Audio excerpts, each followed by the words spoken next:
Hey y'all, it's me again, Joey. Well, ready to let them loose? Yep, that's it. Let's see if they make us run. Oh, Probably so.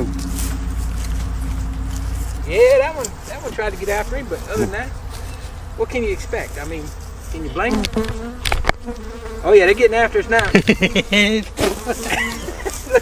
Go, Joey, go!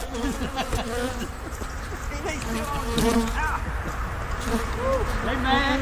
Hey man, buddy. I'm gonna get in the truck. You gotta go back and get your camera.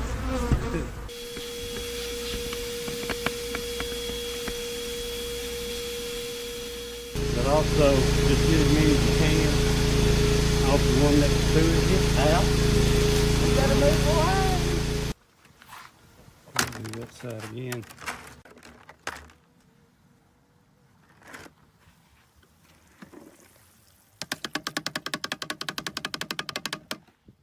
Y'all ready? Let's get started. Hello, Mr. JW. Hey. I see Tom done snuck out. He must be running across the house. Hello to everybody over in the chat. Hope everybody's doing well tonight. I don't know about y'all, but I'm tired.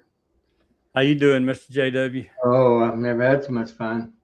Life's just wonderful. Yeah, me neither. I was telling Tom just before you got on that we had a good day today at the Marion County Beekeepers Club in Mississippi. Mm-hmm. It's just about 45-minute ride from me, but they had a breakfast and a little workshop, and it was kind of the monthly meeting too. And then they had the workshop, and Mr. Jeff Harris, Dr. Jeff Harris, talked, and I think Mike Berry's kind of jealous because we usually go together anywhere Jeff Harris talks. And, he had to work today, so he didn't get to listen. I'll have to tell him about it. But then after all that was over, well, before I get out in the bee yard, we had a drawing, and I won a hat, a cap, and then we had a second drawing for a 5-frame nuke. Guess who won it? You? Mike. They drew my name. I said, "Is that for that nuke, 5-frame nuke?" And they said, "Yeah." I said, "No, pass. I don't want any more bees." I said, "Draw again." Anyway, it was kind of fun.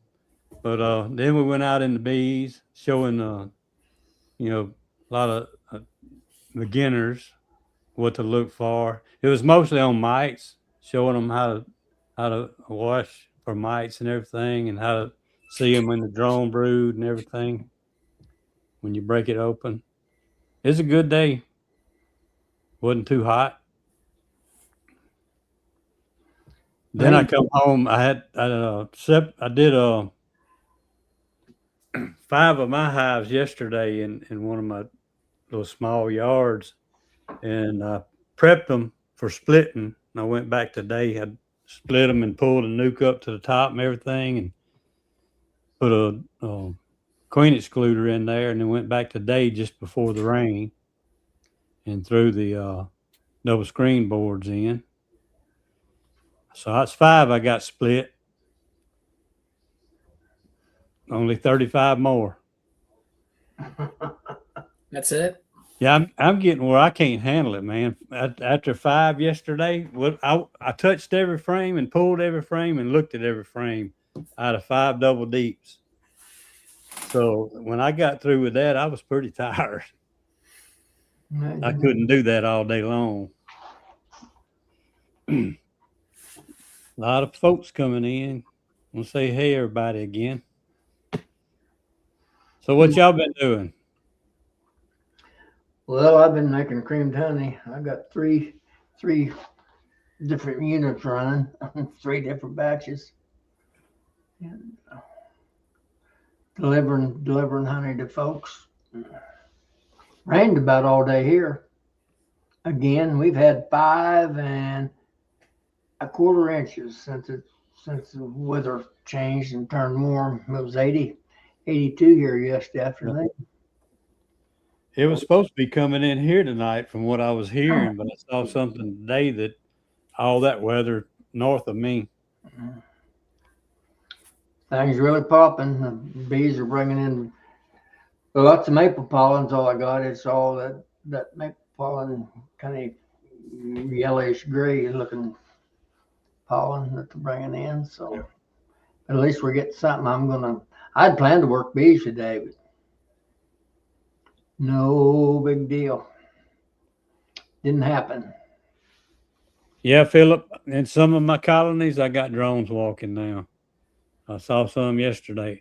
Not in every one of them. I've got cap drone brood in a lot of them, but I had one that it already had a few dozen walking around in it.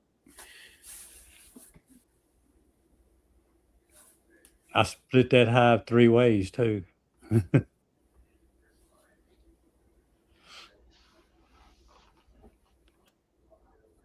Hey, Joey, so what did Jeff Harris talk about at that meeting you guys were at? He mostly it was about mites and what happens, when you get mites and the downfalls and the viruses that they cause. He talked about a lot of different treatments that's been used in the past and what still works pretty good and what don't work anymore and why. Um, um, Did he talk at all about Naroa? what's that? Did he talk at all about Naroa? No roa? Yeah, the treatment. I didn't hear it called. Now I had to step out for a minute one time. He may have. That's this stuff. Yeah, he That's may have that- mentioned that. That's If that feed stuff. Jeff Thomas comes in here and the bees, we'll ask him. Because I had to step out for a few minutes. So, Joey, you know how that when you spoke about antibees, they're the folks that make the Honey spoon. suckers, whatever. So you purchased a whole bunch of them to bring to that evening. I took 3 of them. There was 3 different flavors that was there. And I can't Let me remember. stop you for a second. Okay. I was supposed to purchase them, but he wouldn't let me buy them. Oh, okay. I got you.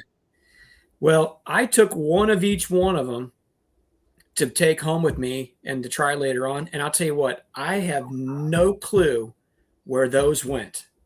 Like they have just vanished into thin air. I think JW took them actually, but can't prove You want it. some more? I'll try to send some to you.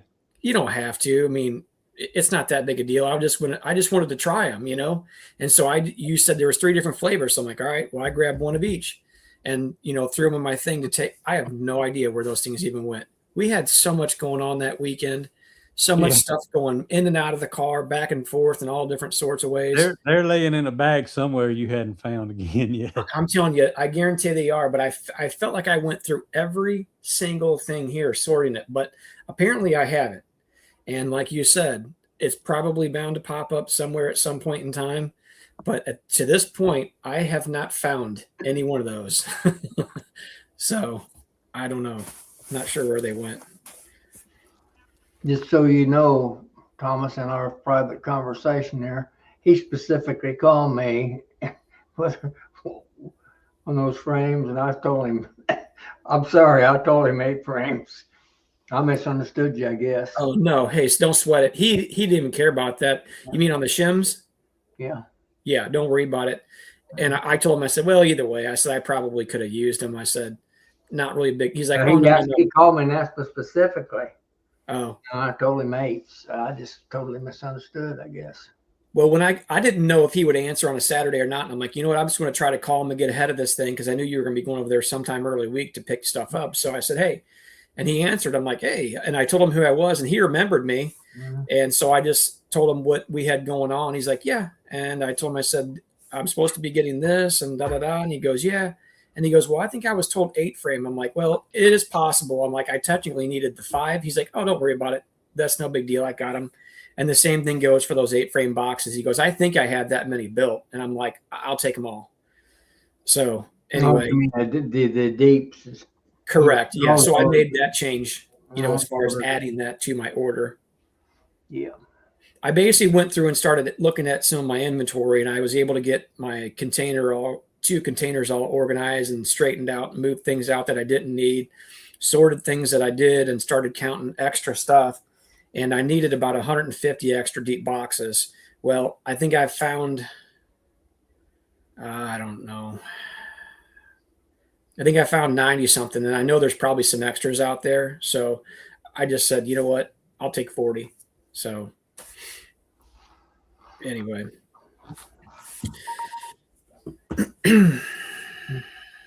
Well, you better bring a big truck. He said there's almost 4 pallets of stuff. And I'm going to bring a trailer over. I think I'm going to bring my 14-foot smaller utility trailer over. It's got the 2-foot sides on it.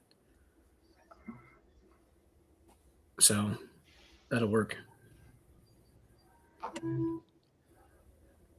I made a trip to the dirty side this week, Joseph. You did. Nice What sunny, for? nice sunny day. Hmm. I just wanted to know how the poor people lived. I went to that river and just fogged in, just haze, cloudy, rainy, drizzly. I tell you what, I can't imagine people having to live through that mess over there. It's just awful. Hey, I hope when you came over here, you got Jesus. All right. Absolutely, absolutely awful. Oh boy. Yeah. Hey, Matt says JW brought the rain. He certainly did. No, it was sunshine all the way till I crossed that bridge. Got about halfway across that bridge, and just things with the thunder. I mean, Tell you what, we got so much rain. I went to go look at the dirt work job today, and I took my muck boots, and yeah. it's wet. It was pretty wet, and I'm glad I had them with me. I've had, like I said, I've had 5¼ inches here in the last about just a little over a week. Yeah, Had 3 inches in the last 3 days or 4 days. Do you have any minor flooding on the creeks around you? Oh yeah, everything's out. Yeah, we got a couple of smaller rivers around us, which one of them's the Merrimack you're probably familiar with.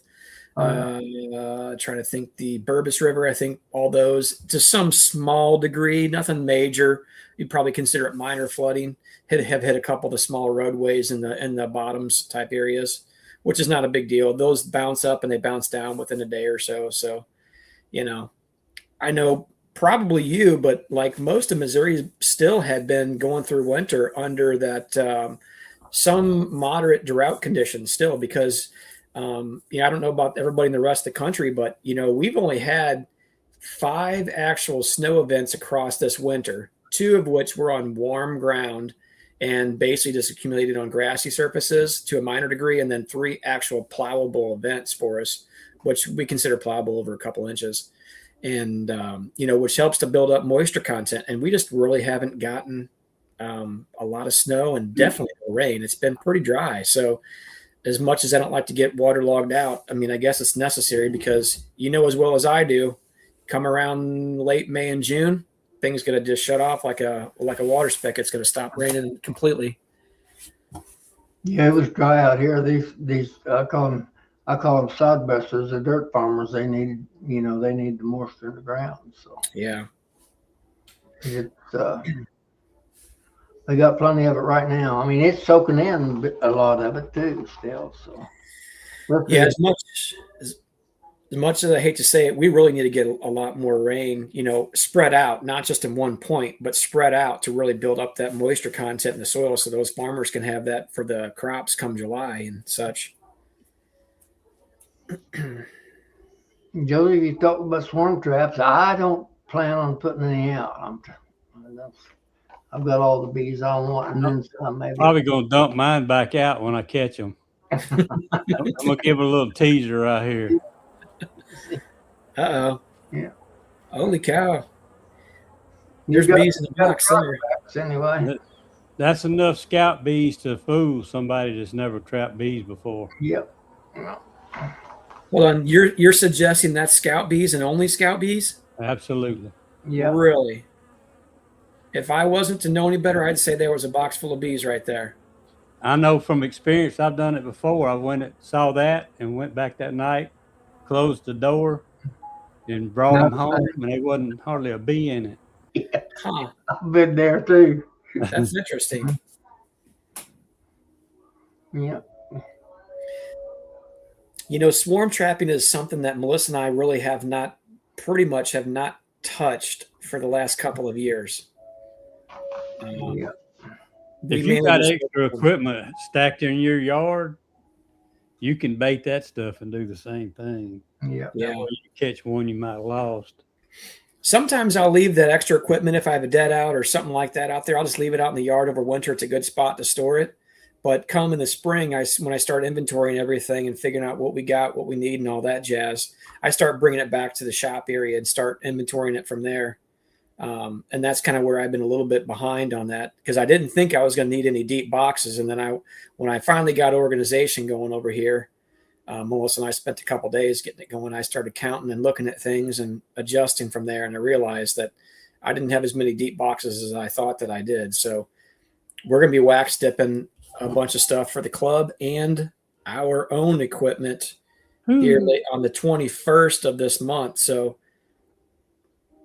technically I just needed to have everything by then, by the time we're going to fire up the tanks, burn that stuff off. And after I do that, I don't have any intention of firing that thing back up for the rest of the year.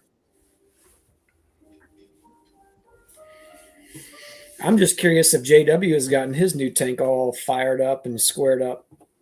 Nope. Haven't touched. No, Is it a lot bigger than one you have? No, not a lot. Not a lot. It may not even. I don't know. I don't know. just Well, real rectangular. When I say that, will it hold more boxes or the same amount of wax or? Well, see, it's a double-sided. Work one side and then the other side, so it won't hold any more. And at one time than my old one, but it's a lot more user-friendly, so to speak.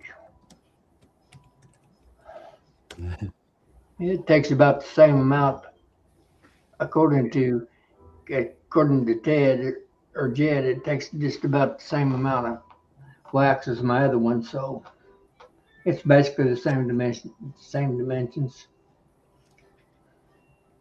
Who's the new guy? Joey? I don't know. Some weirdo. I was just about to kick him out. Hey, why don't you go put on a freaking hat like the rest of us? Well, even Joey, he don't have his hat on. Come on with the hats, man. Yeah, it's not big anymore. Are you still up, Mooster? Yeah. I went out and ate dinner with Brian and Greg and just got back to the hotel and grabbed a shower, and now I'm here. Okay. Come to see what you guys are talking about. How much did Brian lie to you today? Because I know he did. He doesn't ever lie to me. That's a lie right there. Nobody ever lies to you, Tom. Yeah. Never. He was sending me pictures all day long. I know that. Did he send you the AI generated picture of the three of us? Oh no. The one that He might have. Hold on. I'll send it to you. It's probably not shareable. Oh, maybe I didn't see it then. Oh no, I did. Yeah. Do you guys all have different looking haircuts? Yeah, that one. Yep. I seen it. I laughed on that one. That was the last thing he sent me. I'll have to show JW later. Yeah. He'll get a kick out of that.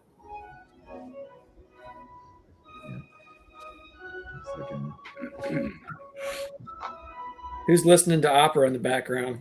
That's me, my wife, in there. She's got some movie on the side. I'm just getting ready to ask you if you could hear it. I'll cover turn it down. Just No. barely.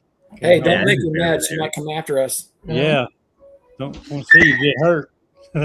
He's gonna come back missing a hand. Hey, Joey, I'm gonna send you this picture. If I can find it.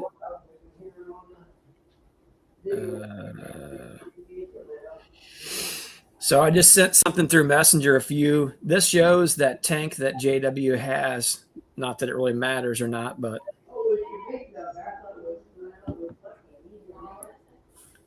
I can't tell if he's getting chewed out or he's chewing her out. I bet you it's him getting chewed out. Stepped on his foot.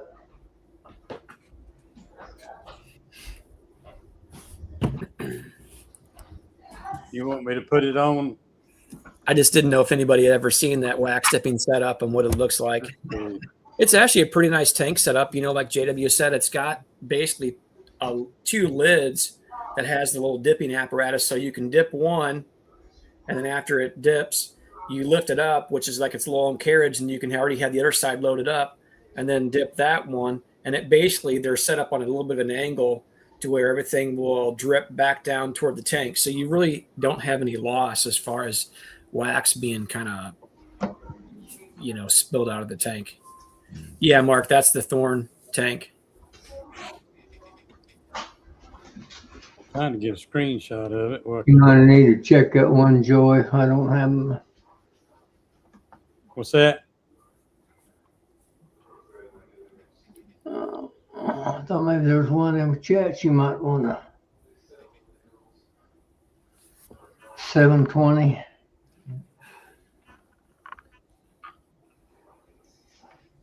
No, we're not going out. No. You talking to you, JW? Yeah.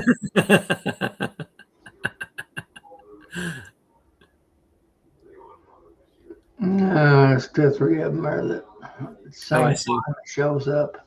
That one's not familiar. To me, anyway.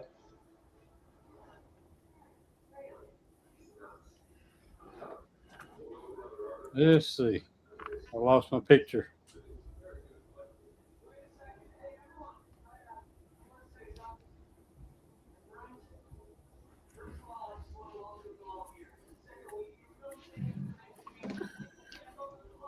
So, Michael, how did that show go?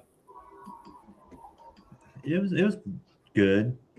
They said they're still recovering from COVID. It's not as big as they used to be, but there was a good number of people there. We stayed busy. It's not being here before. It's split up. It's a big complex here, kind of OSU's, their campus here. So you had the big main vendor hall where most of the vendors were at. Mm-hmm. Then you kind of had a middle section. Then you came over to our end where there were more workshops and conference parts. Mm-hmm. And then you had more of us, like me and Greg, and people kind of lining hallways in front of all the big rooms they go into. Mm-hmm. So everybody kind of made it across and eventually got to everybody. So, everything like normal. Everything came in waves. But I seen the pictures that Greg had posted, as well as Brian was sending me, and then I think you sent me something. Maybe it looked like you guys were in like some big hallways, and I'm like, I didn't understand how the setup was there. But you saying that it was in classroom settings makes definitely sense. We were in the hallways leading to the workshop classrooms. Okay. So like I got there not realizing that's how it was. You couldn't pull your table. Like I was in some of the main walk thoroughfares, so I couldn't pull my tables off the wall to even get behind them. But I had 5 or 6 tables the length of wall to use, so everything just kind of got spread out real far and across. Yeah. And then the big main halls, they had the more traditional big open room set up. So how did they determine? We made it work out. How they determine who got those rooms? Was it like first come, first serve on that, or how did that work out? I have no idea. Hmm. I didn't get into it till late because I was trying to get a hold of them for a month, and I was probably one of the last people to get in. Okay. So I just kind of had to take what they had. But I think it worked out fine. There's plenty of room. I had some log jams here and there, people backed up, waiting to talk or waiting for things, and people trying to get by and around. But it was all right. Brian didn't do a very good job, did he? They were busy. He was over there talking to people while I was talking to people, and Greg had people wind up talking, and we stayed pretty busy. That's good. So, Yeah, it's kind of like when we were at the conference in Georgia there. It's like, it's like there's waves. You get about 15, 20-minute waves where people stack up and you need extra help. And then like it's a sit and wait again. And then all of a sudden it hits you again in wave and then it backs off. Oh, so they did lunch in 2 periods trying to break everybody up. Nobody told me. I didn't know that vendors could go because we paid for like hot lunches done by the Amish ladies. Mm-hmm. So I paid for a hot lunch. Nobody told me that vendors could go in before that and get food. Oh. So I was so busy by the time the waves cleared out and I looked at my phone, both the lunch periods had ended. Oh, So I that's walked over there and there was like a few rolls and no food left at all. So I just skipped lunch and went back to my booth. But you already paid for it? Yeah, but the Well, guy that's- called a club donation. You know, I was too busy to get away, so that's just what it is. Yeah. Talking about lunch. If you went to the Tom and them's workshop, if you left there and you were hungry, something's wrong with you. Yeah. I mean, they fed you, and then we all had the nerve to go out and eat after that. Yeah. Talking about Saturday night? Yeah. Here's that picture. It's not very big. Yeah. Yep, that's what they are. I would say, JW, we think that thing is probably 24, 26 inches deep, or from front to back and then across the front. What do you think? 32 to 36? I've never measured it. I don't really know. I'm going to say, oh, I know how much wax it holds. Yeah. Yeah, about $800 worth. Yeah. And how far does he suggest filling that to the top? I didn't ask. Okay. I don't know. I'm just curious. It would depend. Well, it's going to vary, you know, that from running how much moisture's in the individual boxes when you dip them and There's so forth. How much somebody right more- there that can tell you a little bit about it. Oh, yeah. There's Randy. Yeah, he's pumped a lot out of his.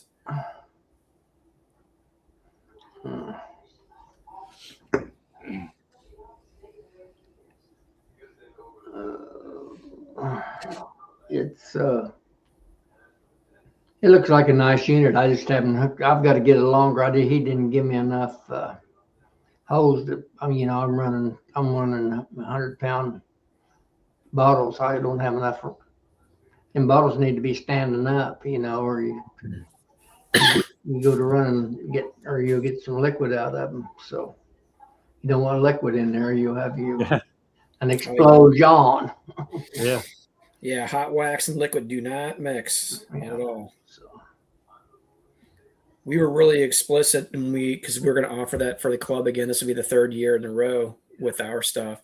And we made explicit, I'll say rules or guidelines, whatever that says it has to be brand new equipment, unpainted, no eco dips or any of that jazz on there. And, all brand new assembled stuff that's been dry. And I told him, I said, if it's been sitting outside, I said, I won't dip it. If I feel it, there's had a lot of moisture in it, we won't dip it. And sometimes that can be deceiving too, you can't really tell how much it is, till you get it in the hot wax.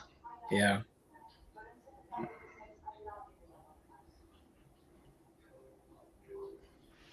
I probably use my old tank for a while. I probably won't even hook it up for the immediate future till the weather gets pretty decent. I've still got, that other tank still full and I don't have a drain on it, so I'll have to just heat it up and dip it out. Mm-hmm. But Yeah, the I'll only thing in action for a while. May run them both. get that production going, huh? Yeah.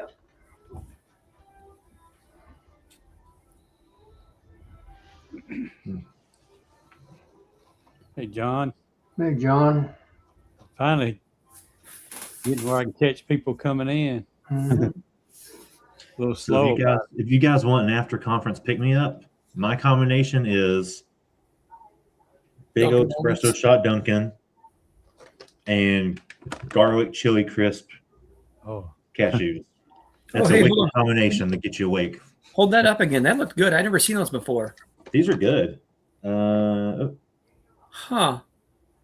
I've got some dill pickle ones in here because I like dill heavy.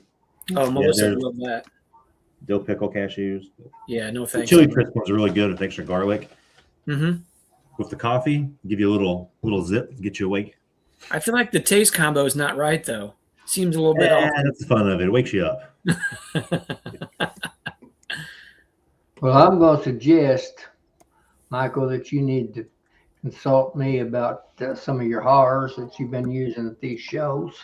Don't look like me, your choice of Yeah, I mean, when you're hiring help, you kind of got to take what you can smells get. very good. You jump out of the frying pan right into the fire, looks to me like. Yeah, I mean, Bomb in the barrel. beggars can't be choosers, so. You're saying bomb with the barrel help, huh?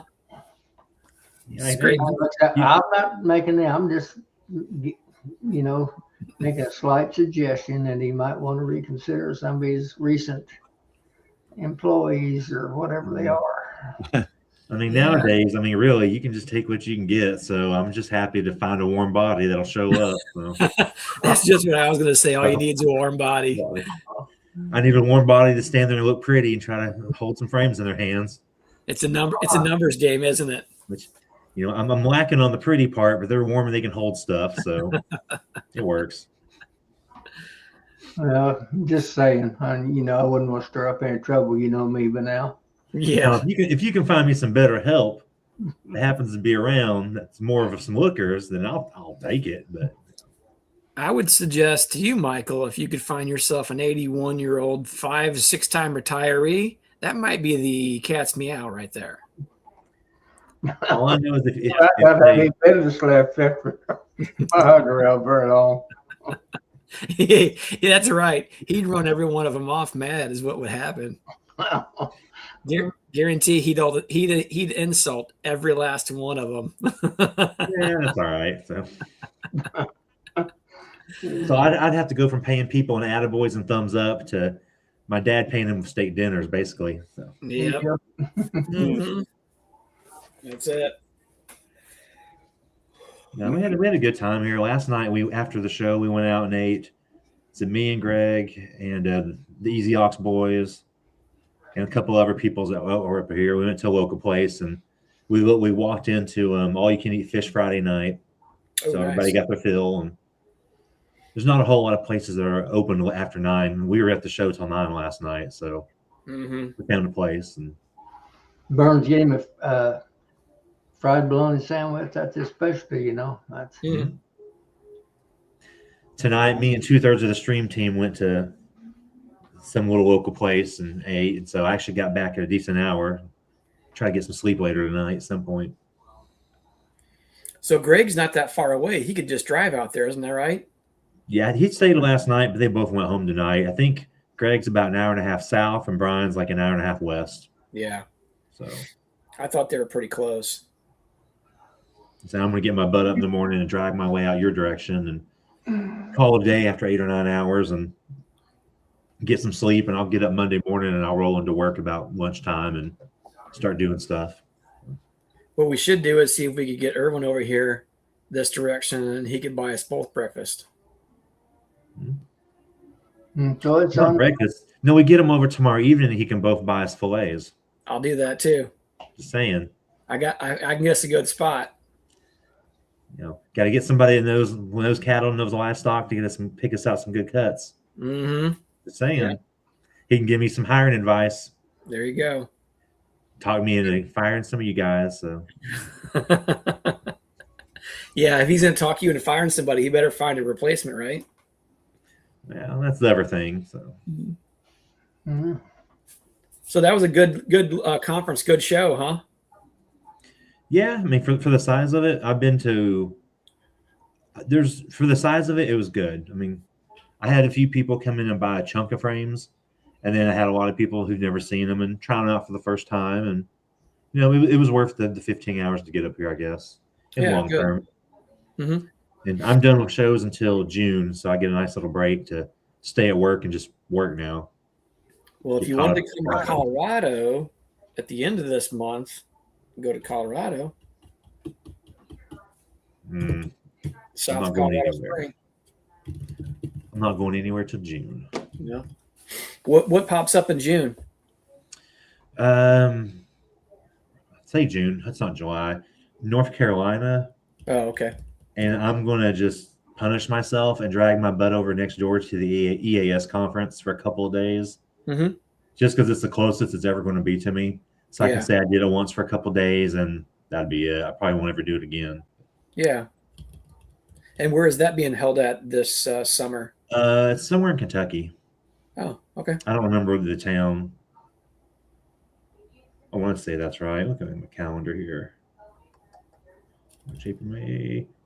Oh no, that's July. So I'm actually done. The only thing I have at the moment in June might be this thing called Missouri Bee Day, and we'll see. I don't know. The sketchy people up there, Definitely. and then North Carolina and EAS is actually in July. Hey, you know what I was just thinking of? You know whose hives will be up there on display? Melissa's Oh, hives. about Bee Day. Yeah, they have asked us to get some colonies up there.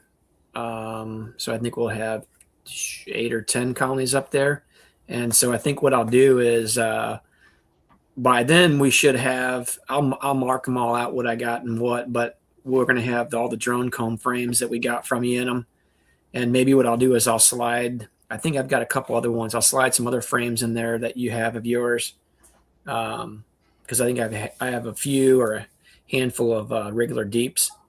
We can slide some of those in there so people can get their hands on them and see what those look like drawn out.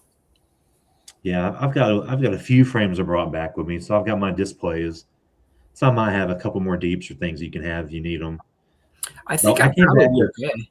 I came back with like 45 frames, so I've just got a little bit of this and that, and I'm out. Yeah. Load up Well, was easy. I just chunked them in the bed and took off. mm-hmm. I don't really have that many of. I have some of your mediums, some of your cut combs, and then a bunch of the drones. So unless you would like to see something else in those, like I said, I think there's a few of those deeps there. I forget now. It was some miscellaneous stuff that you had thrown my way. Yeah. That was in there that you had for, I don't know, display or something. So we'll throw those in a couple of those hives and let them draw them out this spring. And then I'll have drone comb frames in there too that they can in each one of them too. So I'll mark on top whose frames are in what. And then when we select them, because we have to load them up and haul them out there probably a day earlier, let them sit up and fly so they're not all bent out of shape. So I might let them fly for a day or two up there at this location. And then that, because I'm actually teaching 2 of those classes out there in the bee yard, and I don't know who else is teaching them. I think Corey's got a couple. Corey Stevens has a couple classes he's going to be doing out of those hives. So there'll be a bunch of people in those hives throughout the day or what have you. Well, I mean, if I see you tomorrow, whatever I got laying around in my bed, if you want any of it for anything to use for whatever up there, just take it. Well, I wouldn't need any mediums. The only thing I would need is any more deeps, but that's completely up to you. I'm happy to throw any of those in there. I've got like standard 5.4. Oh, we can I might literally have like 2 frames. Yeah. And I've got some small cell. I might have 5 of this or 2 of that. I'm pretty well got cleaned out. I mean, that's good. I left. I've had people from up here ordering online already, stuff I ran out of today. See if I can answer Mark here in the chats before I forget. Oh, I'll just tell. So Mark asked when I'm done with my honey extractions. So I extract generally 4th of July weekend every year. That's kind of what I schedule in because we do longer weekends. I work for everybody, and it gives me some extra time. I know it's coming. I can schedule for it. And whatever honey is ready then gets extracted, and whatever isn't ready just stays on the rest of the summer. I don't go back and try to pull more. It's just I get what I get. Just because I'm too busy to start playing around with multiple extractions. So I've got to I have to decide what extractor I want to buy and get me one bought before the 4th of July weekend. So I've got that deadline I have to keep in mind since mine's all burned up, seized up. Still looking, still poking around. I looked at some of the Max Ant ones while I was here this weekend. Getting wishy-washy. I can't decide what I want size-wise. Yeah. Yeah, y'all just send that money over here, and I'll go buy one of each. Sure. As some of those salesmen say, get your last one first. Yeah, that's me. I'm trying to decide what's the biggest I realistically am actually going to use, and that's what I'm having a hard time deciding. I bet you would do really well with like a 20 frame ish. I don't even know if I want to give it that much space in my garage to store the thing, though. No? I mean, you have what, 14, 15 productions? I mean, so excuse me. If I actually make myself take some time off work to work bees, I'll probably, I guess my end goal, I don't want to go more than about 30. Mm-hmm. I can easily get up there if I want to. I usually just get up to the 20s and stop and Mhm. kind of consolidate them back down. So max, I'd probably be running 30 established hives at some point this year, next year. Depends how the season goes, you know. Mm-hmm. So, but I don't mind taking extra time. I'd rather have a little smaller extractor Okay. and take some extra time to extract just to save on the space. So let me think. I think, JW, what's yours? Is that 24 or 26? 4. 24. And I think they have a 18. And I think they're all a little bit different, but around 18, then it probably Yeah, 18 or 20, and then it goes 26. I've looked at some like 918s. Okay. Thought that might be a good size for me. Yeah. Definitely I'll electric. tell you, just Oh as a yeah, thought, not that size. Yeah. I very seldom ever fill mine completely full. I use a lot of times I just run, it's 24 and I just run every other slot. You know, I like it that Mm. way. Better than trying to run a bunch at once because I'm usually working by myself. I don't want that much honey accumulating their time, you know. Mm-hmm. That's me. I'm working by myself at night in the garage where the bees aren't out flying around. So I just plan when I get my supers off, I stack them up in the garage, wait till it gets dark, open up the garage door, turn on the headlights of the truck, twist all the boxes so those bees fly out to the headlights and shut the door. And then I stay up pretty much all night long, just uncapping and extracting. I mean, that's a good time to do it too, because if you think about it, bees aren't flying, so they're not coming in trying to get in there and mess with you. Yeah. I just turn on some big fans, open up the garage door, put in some headphones so I don't bother the neighbors, and just start spinning.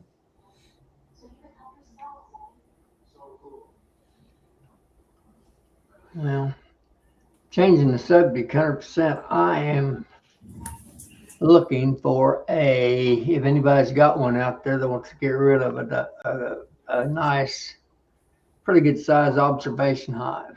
Just Mm. anybody's got one, they might post it up. Are you wanting one of the tall ones, like 2 deep frames, kind of big, or?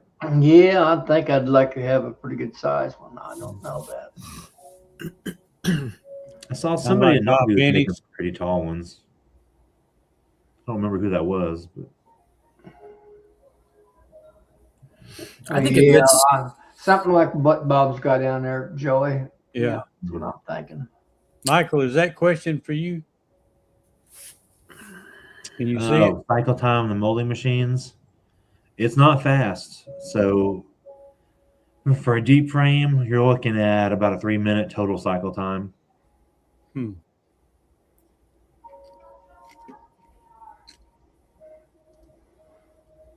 Where if I was making that other style that's really thin and hollow, I bet I could crank one out about every 30 to 45 seconds.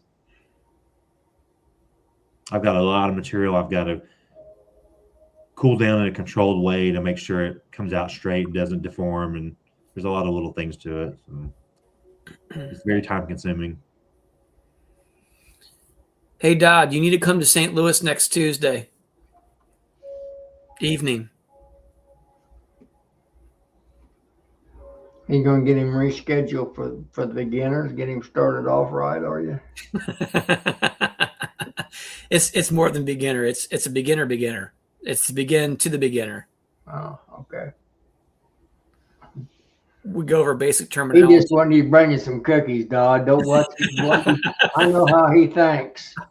Hey, that was my next angle. That's what I'm thinking. See, You got any of those I know how he cookies? thinks. He's always hard to take or to make. If I was closer, I could help for a little while.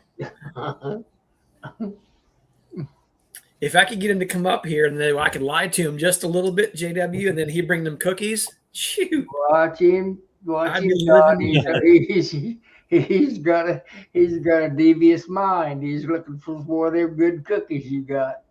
I mean, I can say that right now since it's just the four of us here talking, right? Nobody's the wiser. I don't have to.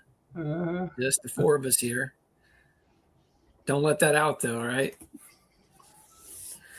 How far away is Dodd from you, Tom? Hour. I take that back. Rolla. So he's out southwest at Rolla, and I don't know how far south of Rolla he is. So Right from there, me to him, to Rolla is about an hour. So I don't know. He'd have to answer that question because I'm not sure where he's he at. works there at the army base. You know. Oh, All right, so Dodd's coming to dinner tomorrow night too. I think he lives right off close to Fort Leonard Wood. I think I'm speaking out of turn, but he works at Fort Leonard Wood. Dodd does. That's what he Okay. told me anyway. I'm assuming he lives pretty close to that. So it's just mm-hmm. not too far from Rolla. I don't know. He'll probably comment here in a second. 20 minutes south of Rolla. So he's about an hour and 20 from me. Okay. Towards St. Louis. What does that take you? So, Dodd, what did it take you to get to the conference? An hour 30? Just guessing? Maybe an hour 35-ish? Well, I mean, he's close enough he can make dinner tomorrow night. So JW's buying steaks for all four of us tomorrow night. We're gonna have to get him long range if you do. You be going pretty. You better. If you come across 70, you're within about 40 mile of me. So I pick JW off, drop him off at Tom's house. He can have a pajama party at Tom's house that night after we eat. Tom can haul his butt back home next day. Don't drop him off at my house. He's got a bad attitude. Melissa can take him home. Just send him on the way. She'll take be care happy of him. too. She'll take care of him, that's for sure. Joy, you need to get this bunch on bees. We're wandering. We digressed. I apologize to everybody in there. We'll get back there. We can talk about how to kill bees real fast. Mm-hmm. Change the subject completely. I keep hiding these pork skins from myself, and I keep finding them again. Uh-oh. You got to have somebody else hide them, Joey. That's how it works. So, Russell, I don't live east of St. Louis. JW lives east of St. Louis. I live west. I'm about 35 to 40 miles, mostly west, slightly south, going out of the city of St. Louis. But JW is east of St. Louis. Yeah, but about 140 mile though. Yeah, a little bit further.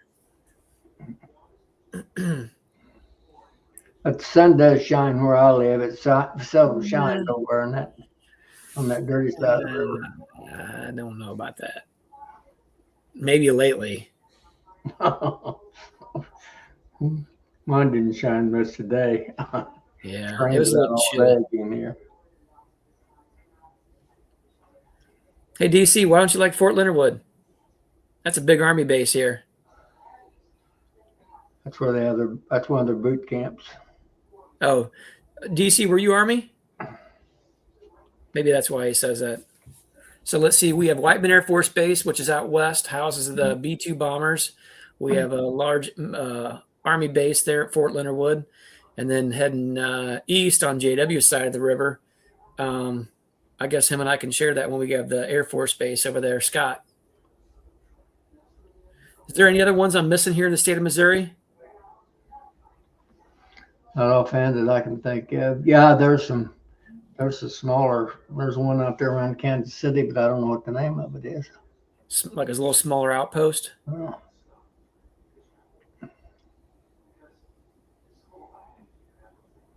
I think that was questions for you, Tom. How much is deep? Like to wax a deep I'm not box? sure what they're asking. Maybe your wax dipping day. Like how much does it cost for a box? Maybe. So if that's what you're asking, how much does it cost to dip a deep hive body? It's $6. And just for reference, all the proceeds besides the consumables, which is fuel and wax, all that goes to the club. All we do is whatever wax and fuel we use, the club pays for it, and they get all the money out of that. That's just our fundraiser. But I think that's pretty standard. And actually, I'll tell you somebody else who's in here is Randy, Tar Heel Beekeeper. He does a lot of wax dipping himself. I mean, far more than I do. And he can tell you what the rate is. I mean, he'll disclose that. I imagine he might have it on a website, what they typically charge, which I think is the same, but Randy can say what he does with his. We just charge $6 a piece. So if it's a lid, it's a medium box, deep box, it's $6 per. And the people that's actually doing it for a business, I'm sure they got a minimum too. It costs so much to fire that thing up. Yeah. I think the guy, Yeah, it'll take you a couple, 3 hours to heat them up usually. yeah, the guy that used to do it in Hammond, he would do anybody else's boxes on his cook day. Yeah, but he wanted like I think it's $5 a box and a 50 box minimum. So he asked everybody if they want to do that, get the club together and bring enough up there to work it out. I'm sure if you were short 10, if he was cooking already, he'd still do it. Yeah. It's just the fuel cost to get stuff up to heat. It's like when I powder coat, those first 2 hours a day to get everything up to temp, I can spend $250 on my gas bill just to get it to temp. Sure. But I can run it for 10 hours after that and not even spend $100 worth of gas. Yeah. It's all that fire up cost. Yeah, that's kind of the thing. We said the same thing too. If we were considering at some point doing it as a sideline operation there with building that and offsetting the cost, and I decided not to do it because, like Randy said, $6 an item. But if you really think about it, though, I mean, man, that's a lot of work.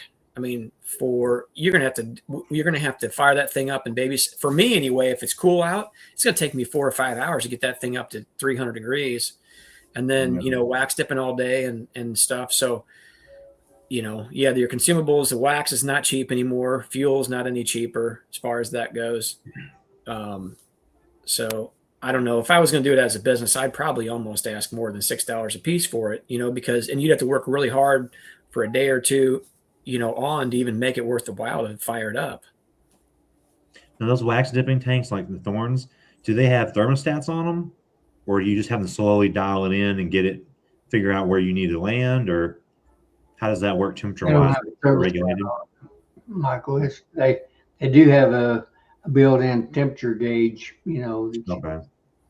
one of them you can, and the regulator's got a little adjustment on it, so it shouldn't be too hard to adjust.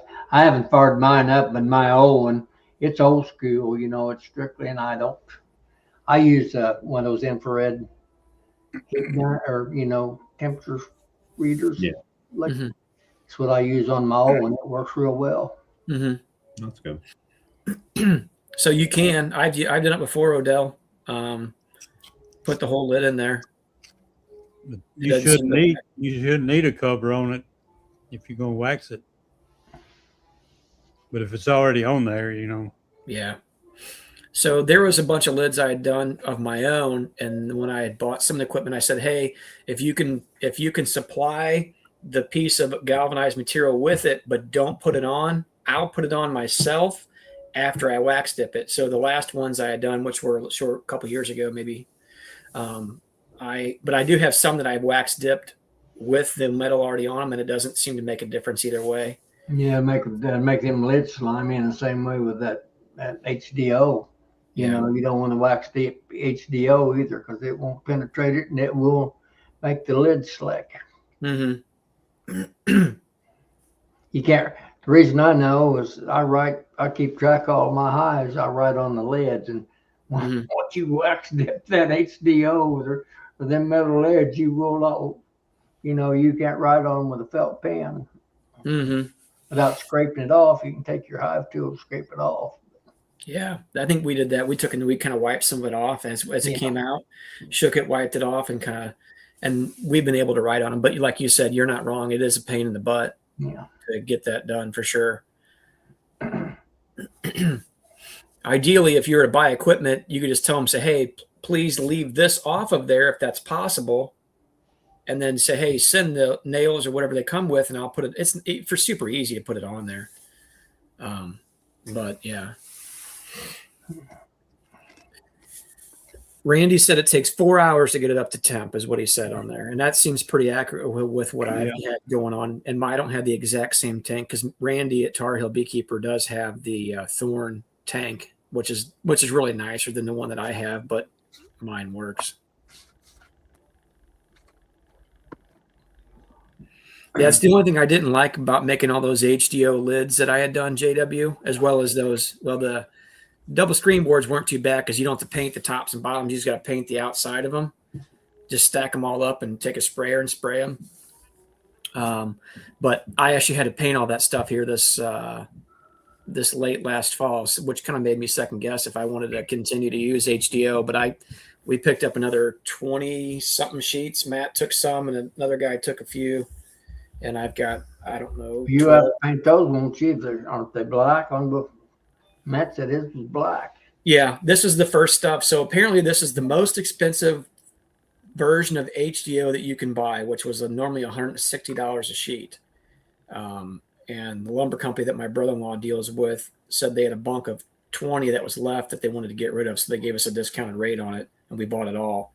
On Clay's question right there, the guy that I used to buy my wax dip products from in South Louisiana, he put his screen on first and done it. I guess that was to penetrate the nail holes too and everything. Mm-hmm. I never found it a problem. Either way, I think you can go either way with that. I've never found it a problem. I put my double screens in there, but most of my double screens that I make myself anymore, I don't have a full double screen. I just put, drill like 3-inch holes in them. Use them the same as a double screen. So you don't affect it too bad. You can while the wax is still hot, you can pop them pretty good on something, and it'll pretty well knock it off the screen. Yeah, you have to do it within about 5 to 10 seconds, probably not even 10, less than 10 seconds. As soon as you pull it out, if you take that bottom board and just give it a good rack like that, sometimes you got to flip it over and rack it. All that wet wax will come out. But as soon as it hardens up, you have to dip it back down there again to get it out of there.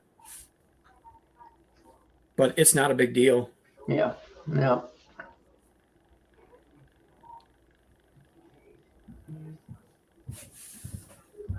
I don't know if you use some real fine stuff. I don't, mine, 1/8 inch is the smallest I run. I don't run any like screen wire. I don't wax anything with screen wire or something like that on it. But 1/8 inch or 1/2 inch stuff, 1/4 inch stuff will all just pop right off there if you pop them good.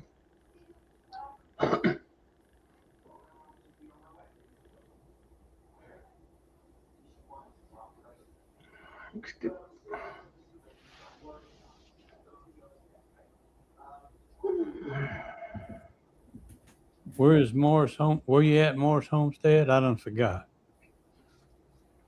He's up in New York, I think. Yeah, I was gonna say Massachusetts or something, but Northeast.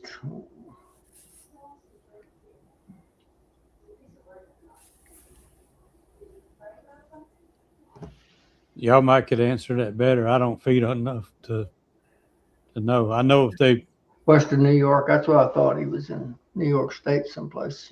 probably in the 50s. You might feed in the 40s. I don't know.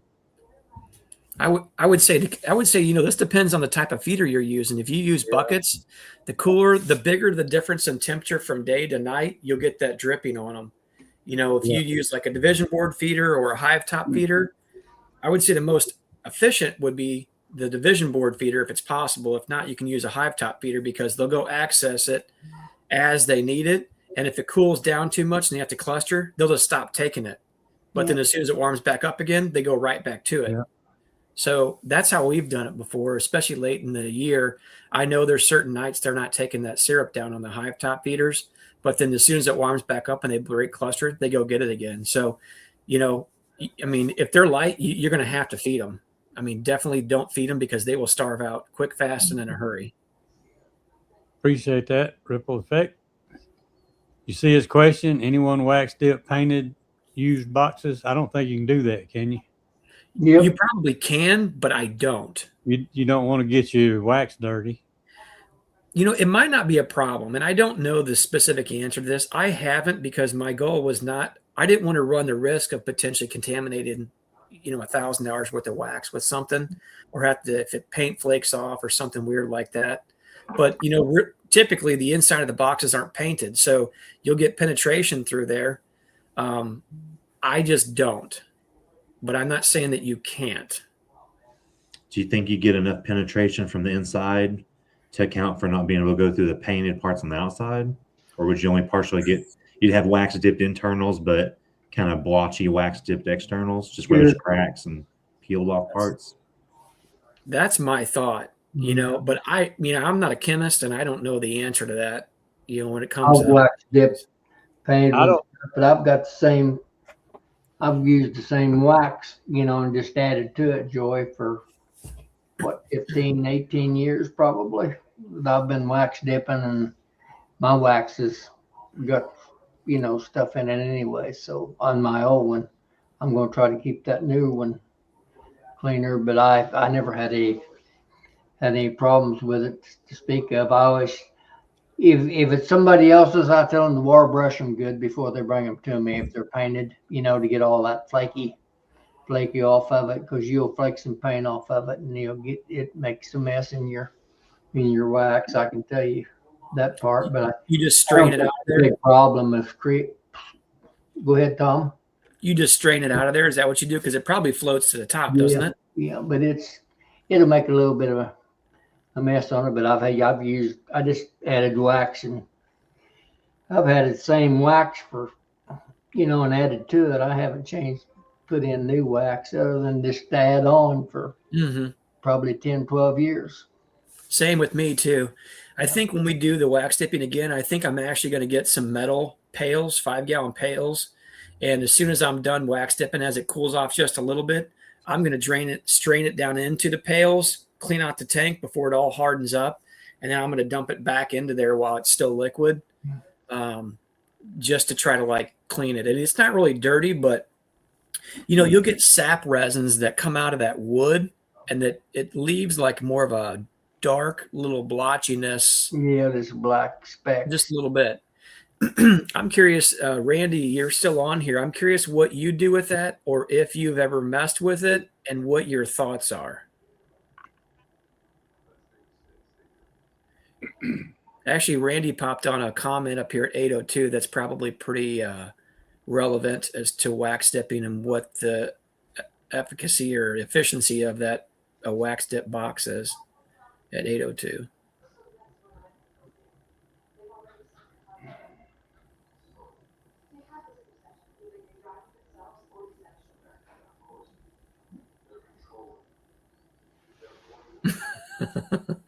E. Evans has a good comment there.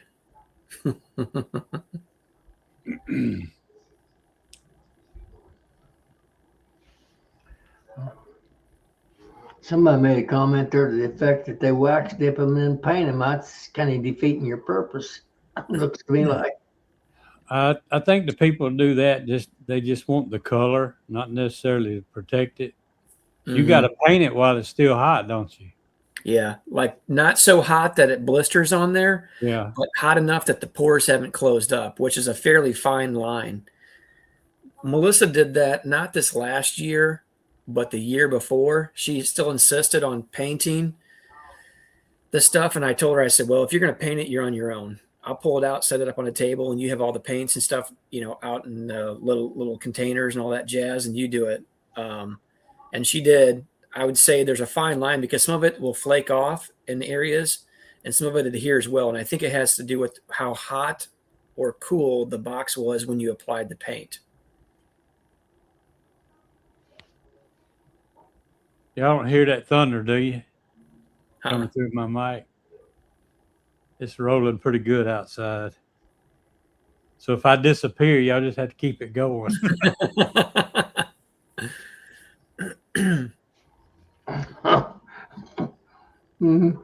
E. Evans there. Yeah, it might be a good idea, Mr. Evans, if you become independently wealthy, because you will spend some money if you get very big at it very quick. Mm-hmm. Not cheap hobby. Mm-mm. Not for the weak of heart. Weak of heart. I mean, if you had money to spend, you could just for fun go outside and put it in a barrel and burn it. You could do that too. You can buy it cheaper and you can raise it. But that's too easy. You got to do it the hard way.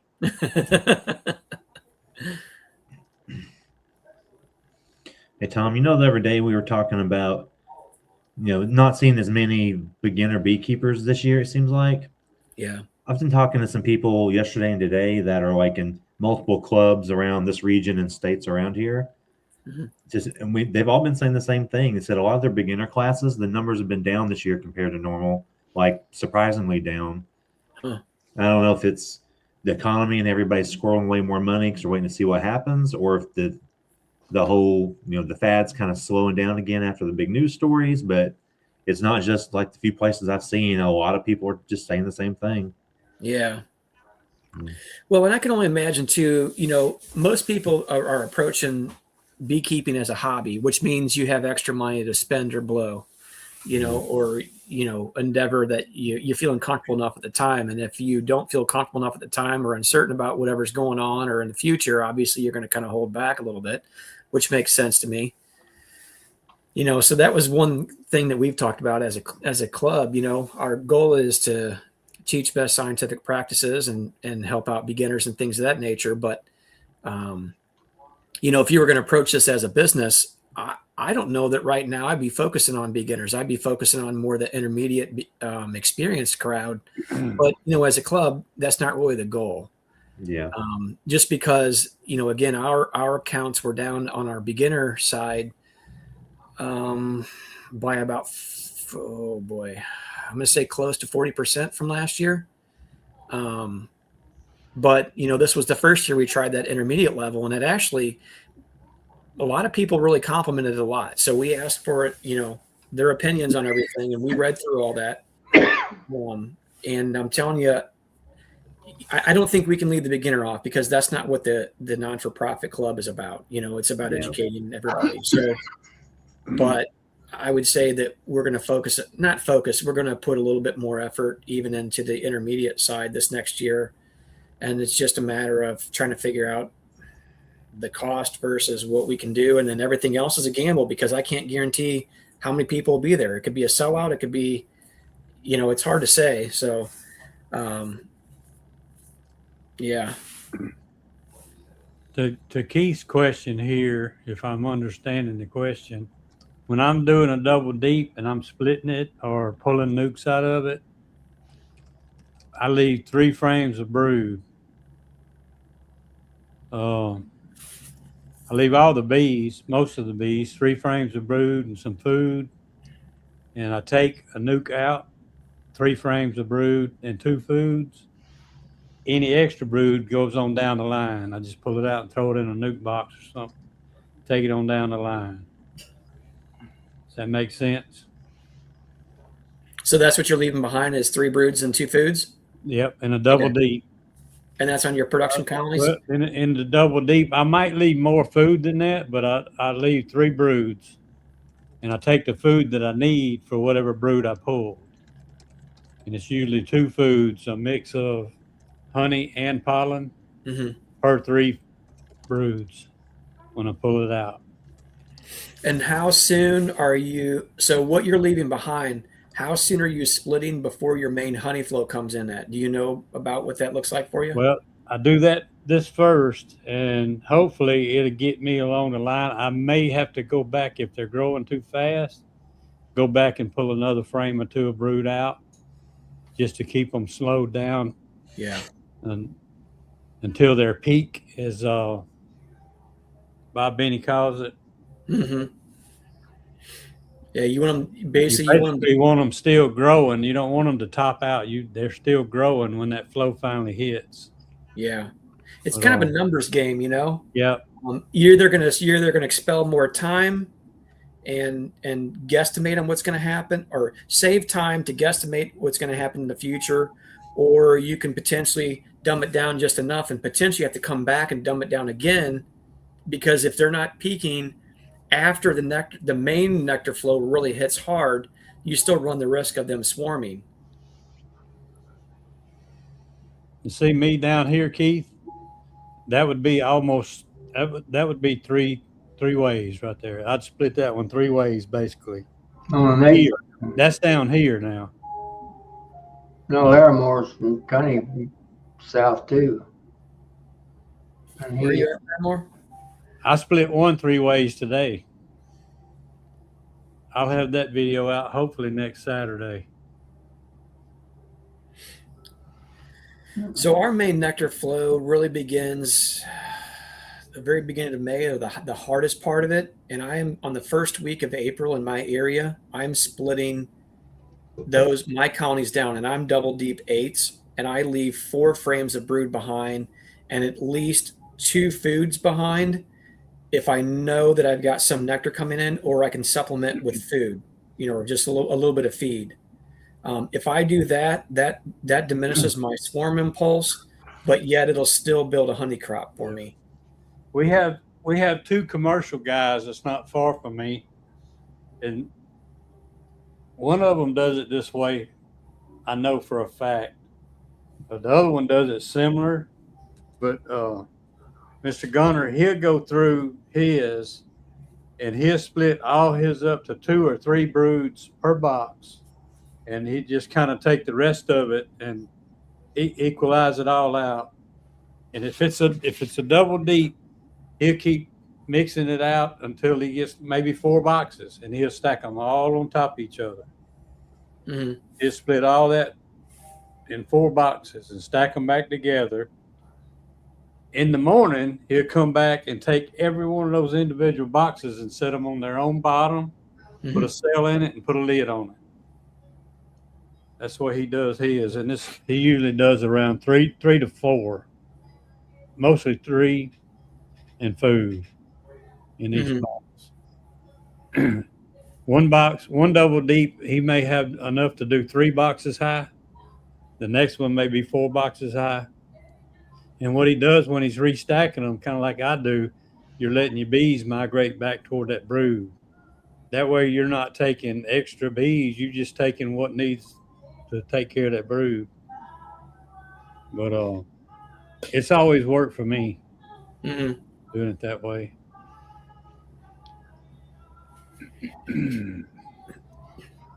now, Joy, are you talking about splitting in the same yard, or you talk about moving your splits? Pretty much same yard. Yeah, Mm-hmm. that's basically what I do. And what Gunner does, they used to try to find the queen. They always did. If they found her, they pull her. Because those commercial guys, they replace her every year. Okay. If they don't find her, they're gonna just put a cell in every box and walk away from her. Mm-hmm. And whatever happens, happens. If they find her, they'll pull her. Yeah, when you're running that many colonies, you don't want to have to spend extra time to look for it. You want the easiest thing possible, and you're working off of percentages. He's working like 8,000 colonies, so he ain't gonna Yeah. mess around. Those guys are going to move through those things so fast, it's ridiculous. So, Dodd, my first splits that I make that I sell, I use a mated queen, and I do that for time, so I can try to get a healthy colony out earlier. Because if I was going to make my own queens, it'd push me back at least 3 weeks. And then I get past where our main nectar flow is, so the buildup for anybody would be much slower. So it makes the most sense that we are using our own bees and brood frames, but we're using a mated queen. But that's from a source that I like and trust too. So that's not just anybody's queens. That's specifically ones that I have been looking at for a while. So if you're talking about am I using a queen excluder? If you're talking about making the splits, yes, I do. If I find the queen, she goes in the bottom box. If I don't find her, I shake everything down. Put the queen excluder on, put it back together and let them migrate, and then come back the next day or that evening and put my divider boards in. yeah, that's a really easy way to do it. Oh, yep. Or you can just take it off and put it on its own bottom. It can seem kind of hectic when you're doing that, because if you have 2 boxes full of bees and you haven't found the queen, or you're not looking for her, and you leave that one box, you go down to the lower box, set up that lower box the way you want it, with however many frames of brood Yeah. food or empty frames or undrawn frames down there. And then again, for the sake of either not looking or somebody that has difficulty finding, just take each one of those other frames that once you set the bottom box up, as you're going through the 2 boxes, set the bottom one up with however much you want to leave behind. Then everything else, just set your second box up on there, or make one of those Bob Benny lids with the plastic tote, so the bees can't climb up that plastic as easily. They slip off of it, so they don't try to climb up it. Yeah. You can use that if you want to make your own, but otherwise, just another deep box works. Throw it down there, and as you're pulling frames, shake each one of the bees off just enough that the queen's not on there. You don't have to shake every possible bee off, but get low and kind of vigorously shake it, but low, so you're not slamming the bees down on the frames. And then from there, you can push those empty brood frames and food frames into a separate box alongside of there.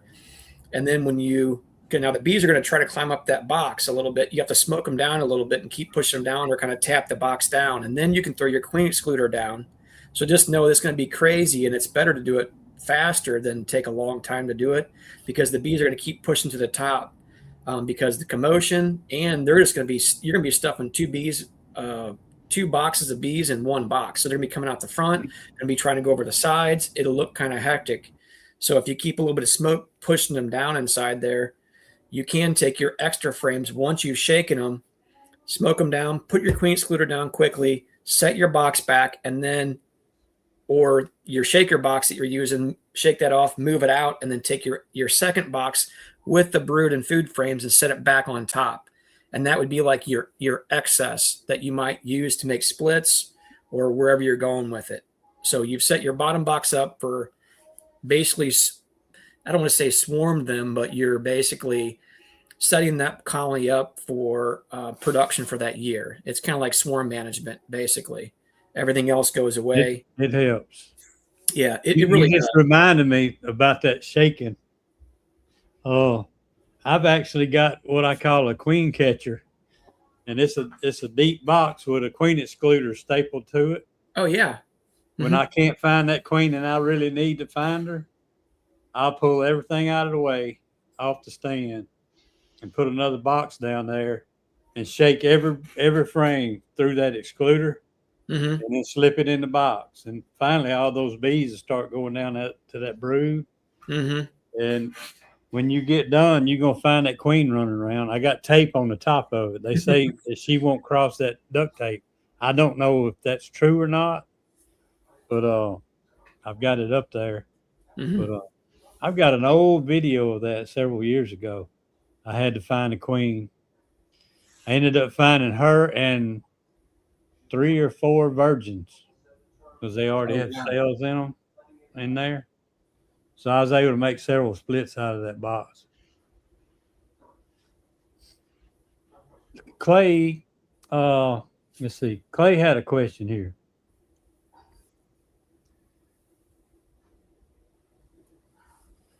Did anybody watch my video this morning yet? I didn't. Yes, I did, Joy. I'm your favorite. Did you see that queen backing up? That was unreal. It was almost like watching, if you didn't see all the other bees, it was almost like watching it in reverse. I thought you had it pretty well pegged with saying that was a Louisiana queen, everything backwards Louisiana, Yep. That beat all I ever seen, and I thought she had got it straightened out, and I got to looking on the video where I couldn't see her there. She started backing up again and went to the other side backwards. I'm pretty sure all of Jeff's bees run backwards over there. I might need to pull that one out then if they're going to be like Jeff's. Yeah, Mark just has it. Look at Mark's comment. He's got it nailed down. Yeah, I've been moonwalking. Yeah. That's good. I don't know if the sun got to her or something hurt her I don't know if she's hurt or not, but that was weird. Yep. Yeah, I see the Joy. I just thought you hit the nail on the head, just Louisiana bound. Yep. It's not really often if you think about it, and I never really bothered to think about it. You don't typically see queens going backwards. I mean, maybe a couple of steps, Yeah. possibly. You know, they'll back up just a little bit and turn, then walk away from your hand or I something. got to turn sometimes. Yeah, but you don't usually see them backing around on something, you know? I'm wondering if something isn't wrong with her, but that gum, she got a lot of brood in that box. Mm-hmm. Well, being Yeah. different ain't all that bad then. And you guys Oh, see yeah. what She'd back up to her tail in the hole somewhere. You see Flower Street Farms comment, huh? Yeah, I mean, he may have it. He may have it figured out there.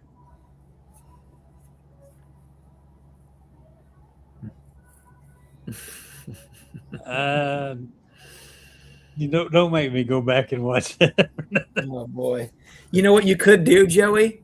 Go back and doctor that video and put in some sound effects as she's backing up. Make a beeping That's a good sound. short. That's gonna be a good short. Oh, you'll probably get 200,000 hits on that alone. That'd be good. Beep beep beep. Yep. Keep it under like 15 or 20 seconds. If you could get like a queen piping or whatever as it's doing, do a sound over on it. Oh man, that'd be awesome. Brian just gave you $1 million idea. You're gonna make money off of that one. I bet next week. If I get famous on that one, I had to buy him a lottery ticket or something. Yep. There you go. So Brian put on a commentary, says 100 hives is my full-time job. And I'll tell you what, if anybody has the opportunity or Brian would be willing to do it for you, bring him into your bee club and have him give a presentation. And I'm sure there's probably certain times of the year he wouldn't, but because he's being too busy. But Brian did a really, really, really good talk on beekeeping in the black. So I'll leave all the rest of it up to Brian, but he unfolds that into a very, very practical style of beekeeping and understanding.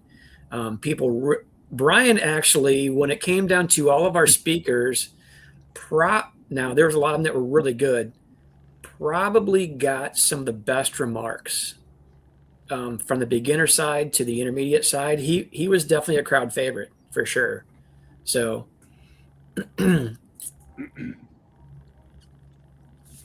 we really appreciated having him out, honestly. And I'm not just saying that because he's on here, but he really helped us out quite a bit with that and was just more than willing to do whatever we asked him, whatever we needed. So he was a real blessing to have here, and looking forward to hanging out with him in his state here later on this month, honestly.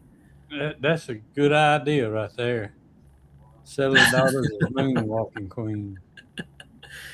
Maybe you could play some Michael Jackson music in the background or something as she's doing it. Just a thought. I'd probably get flagged if I'd done that.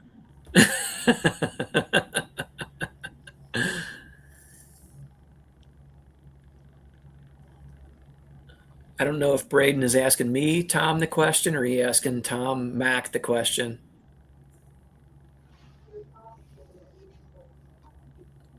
Brian, you definitely worked really hard, and it definitely showed very well. But I think it really worked out well. So great job, man. Really, really appreciate you coming out for sure. The other beekeeper I was talking about, the other commercial guy, they run like 11,000 colonies. Wow. I heard him talk Thursday night. 11,000. Can you imagine? I can't even fathom that. 11,000. You would definitely have a lot of systems and automations in place. They bring them all in from California off the almonds, bring them into Poplarville, split every one of them, pull all the queens, split them all, requeen them, get them ready for like late June, headed up to Minnesota, then across to the Dakotas, and then they warehouse them in Idaho in the shed, and then they start all over, take them back to the almonds in California and back to Mississippi, and just keep every year same thing. So Braden, I actually don't know how many frames of brood I have in the colonies right now. I have not been in them a lot right now. I checked. Only thing I typically do this time of year, and I'm getting really close to having to get in them. But we just check food stores, and when I notice we have a few days of rainy weather, cooler weather, after we started seeing real pollen come in, I'll supplement with a pollen patty.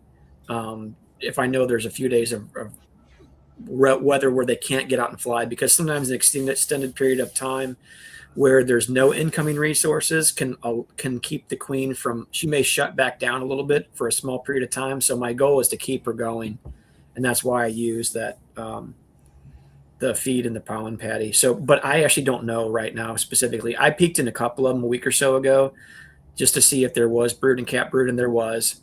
I'll probably be doing some actual inspections and breaking down a little bit more closely here this week just to get a better idea on some larger colonies to see where I'm at, just so I have a good feel. But typically for us, by the time April rolls around, which is 3 weeks away, I'll probably have, I would say, 8 frames of brood plus in there. So I know our queens have already started to ramp up. I just don't know to what degree at this point in time. JW, have you been in any of yours to the degree to know what that I looks like? plan to start today, and it rained about all morning. Yeah. A bigger part of the day, actually. I was going to start today on mine. My plan, hopefully now, but we're talking about, there's a chance there. Have you looked at the long range for our area? They're talking about some teens in the weeks. What? They're talking about some teens for low here in a couple that's weeks. going to screw Long us. range. It may change some, but I think they give 17 one night. I don't mind seeing some high 20s or 30s for a night or so, but you're going to start talking teens. Now you start screwing all kinds of stuff up. Well, I'm telling you, you look at the long range I did today, and I think. Well, y'all got any bloom coming up there yet? Yeah, maple, elm, willow. Maple. That probably knocked that out. It's starting to be pretty strong. Yeah. You get the teens, it's going to knock that out. Last week of March there. What I'm showing. I'm only looking at through the 16th right now on this forecast, and it looks like the lowest I'm seeing on any of those is 2 different nights at 33, but most of those nights are hovering around the 40 to mid 40s overnight. You go into the last week of March, you'll see some, or mine's showing some teenagers, some teens, a couple of nights, low 20s. Man, next week at home, I'm showing highs of 80, lows of 60s. Well, me too here, but I'm talking about 3 weeks down. Yeah, then we start creeping. Quite a bit different weather cycle than what we're on there, Michael. I mean, yeah, you're I hope we you're don't get down there you're about there where 40 comes across, aren't you? Are you not? yeah, I'm about 5 minutes off I-40. Yeah, I'd go say that's a completely different setup. Yeah, I'm down in the river valley, so 70s are a big weather change to the north. If you come across 70 there, 70 is about 40 or 50 miles north of me, and they won't have near the same weather as what we got here. But you get down to about 40 south of me, then you got another different, distinct weather pattern. So that's been my experience over the years. It seems the way it runs. So. yeah. 64 is going to be our coolest in the next few days. I'm only seeing out through the 21st or 22nd, and I don't see that. Must be a little bit later than that. Well, hang on. I'm going to see if I can bring it up. I may lose you. Okay. Or are y'all looking at weather? I'm going to try something new for the first time this year that I've never had to do. I've never done it. So I went by and got some of Brian's little fun little queen markers. Oh, yeah. Got me a pen. I've never ever marked queens in all these years because I always wanted to train my eyes and my brain to catch them, the patterns. Mm-hmm. I'm really good. I'm surprisingly good at seeing queens. but I never know how running my small cells, how long they really last, because I always run them queens. So I'm going to mark all my new ones this year so I can just kind of keep an eye on them and kind of see longevity wise, kind of what I'm getting out of them, just for my own knowledge, not for anything else, not for tracking them, finding them, but I'm going to go through and pin them down and put some marks on them and see what they do.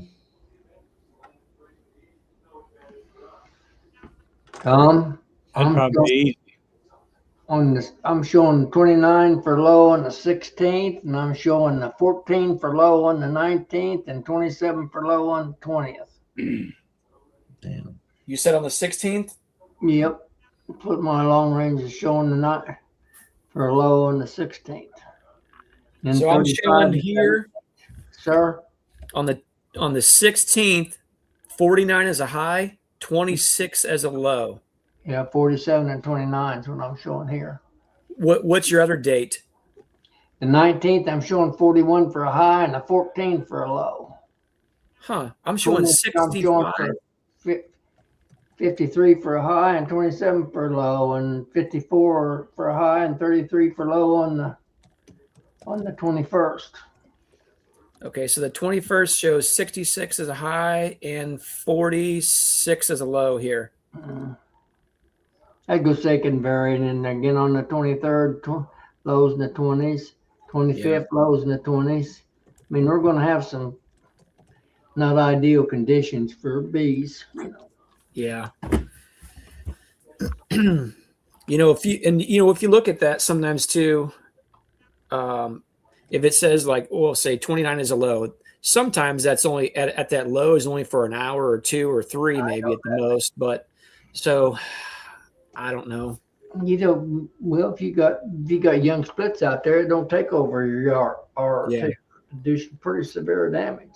Well, before I split, I look out on those temperatures, because I held off splitting for 5 days, 4 or 5 days last year, and I held queens in North Florida for 2 nights. They were supposed to ship, and I postponed them for 2 nights because the overnight low was getting cold, and I think we had 170 queens coming up, 160 queens, something like that, coming up on that one shipment, and that's several $1,000s worth of queens. I did not want to see any negative effects with, even damaging a queen enough that she wouldn't lay well enough long term. So we postponed it until it seemed safe and then let it go. So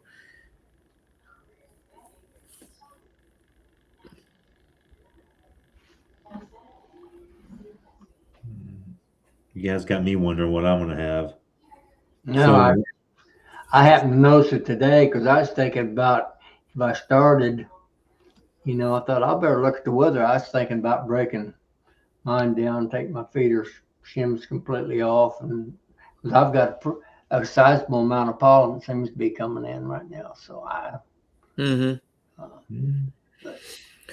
So did that one gentleman from up in Wisconsin, I forget him and his wife's name, the commercial operators we were talking with for a period of time? I've never heard from him. No? Okay. I was just wondering if he ever reached out to you. I don't. See, he was talking about coming down there by Michael's where they'd been coming. I told him, I said, and then he was talking about coming down to Southern Illinois, moving from Michael's up to there. They'd lost a lot of their ground down there in Arkansas for some reason. Mm-hmm. And I said, well, there's going to be a big difference in the weather, from Michael's. I mean, I said, you're probably not gaining there. You may be 3 weeks to a month difference in flow, Mm-hmm. From Michael to our area. Yeah. There's a possibility it would be. Yeah. Just a guess on my part. I've never run bees down there, but I'm sure Michael's got a bit better. I got a sister that lived over at Wilburton, which is across the Oklahoma line. I've got a lot of family around a lot of that area, so I'm basically familiar with the weather situation, across 40 there, Michael. That's what I'm basing it on. Yeah. The guy you're talking about, is he a pretty well established guy that's been around here for a long time?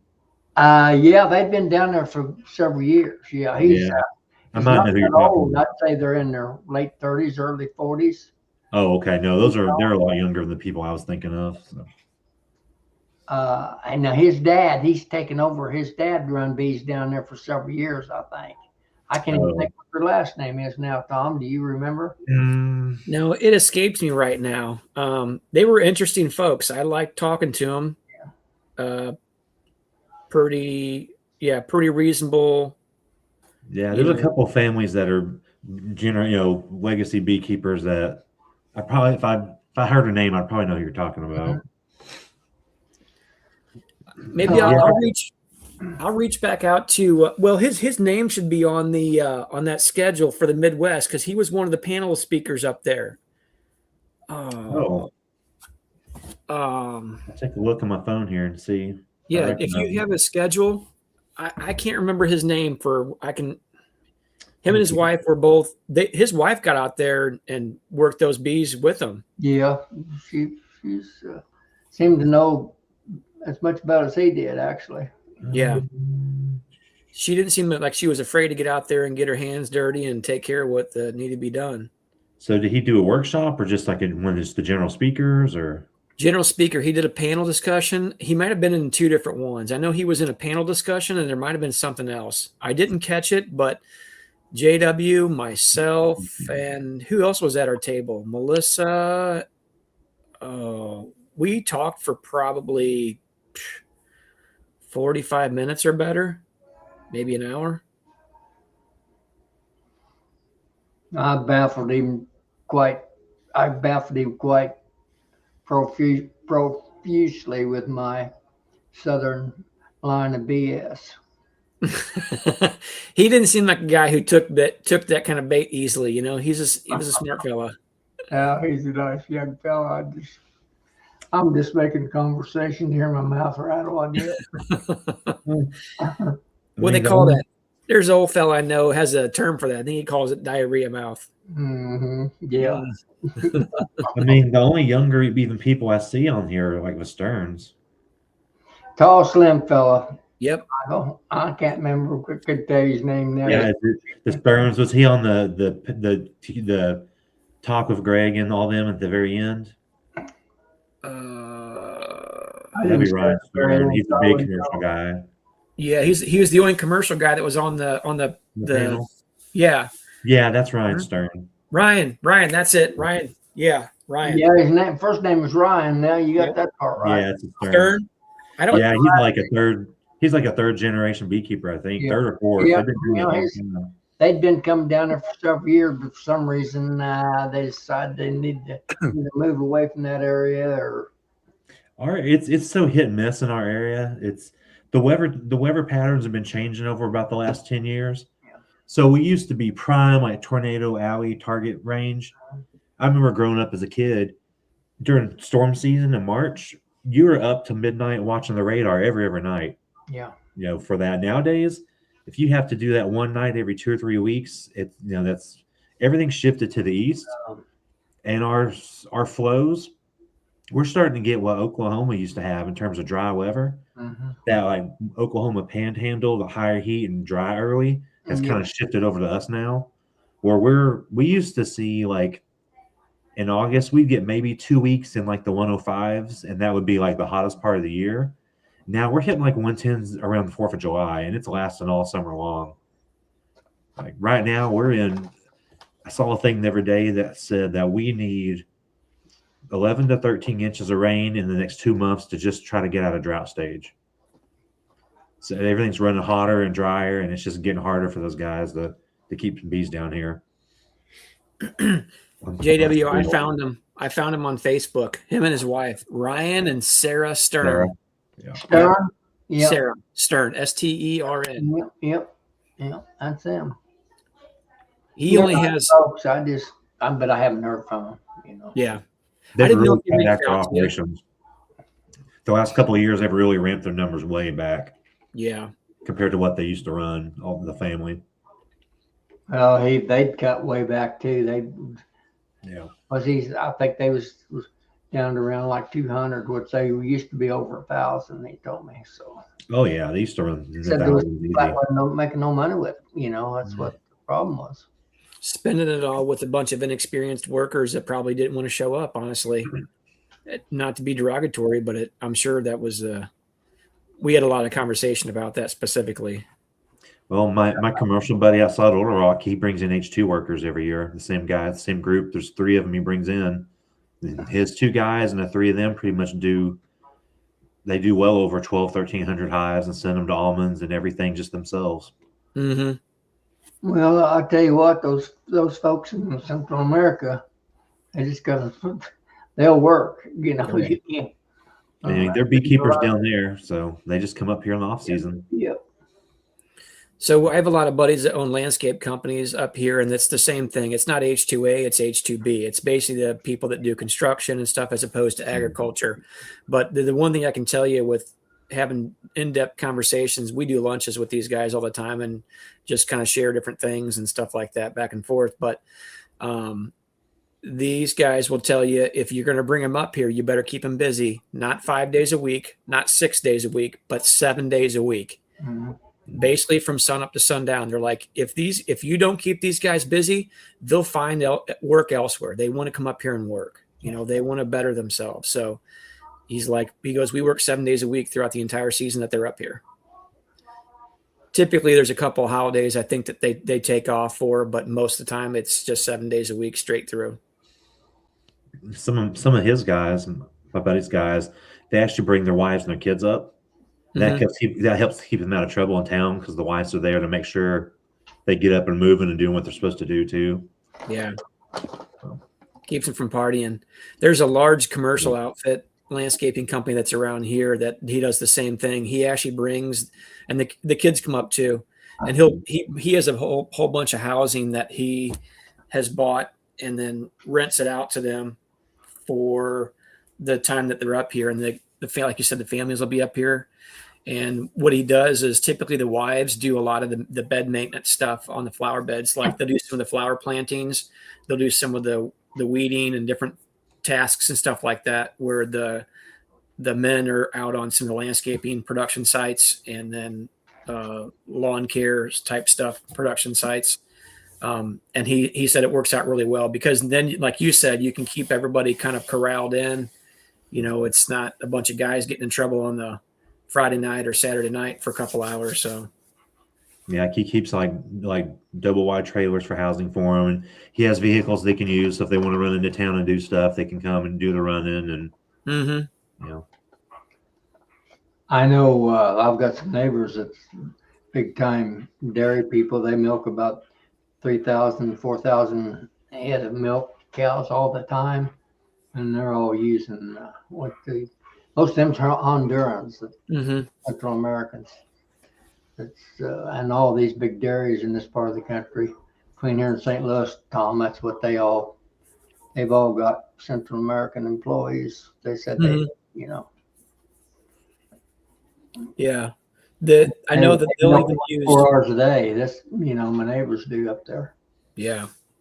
I know some of these guys. There's a guy out near that runs a landscape company between here at St. Louis and then out in Springfield, and he actually uses Jamaicans. So, it's they're doing a job that we won't do.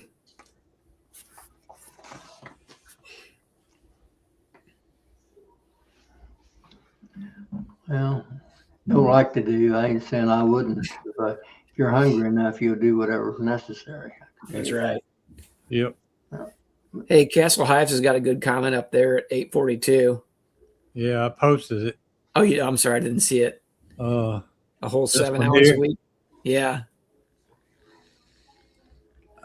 How many hours did he work this weekend? That much, maybe 5. Hey, Michael, did you get that much production time out of him here this weekend? No comment.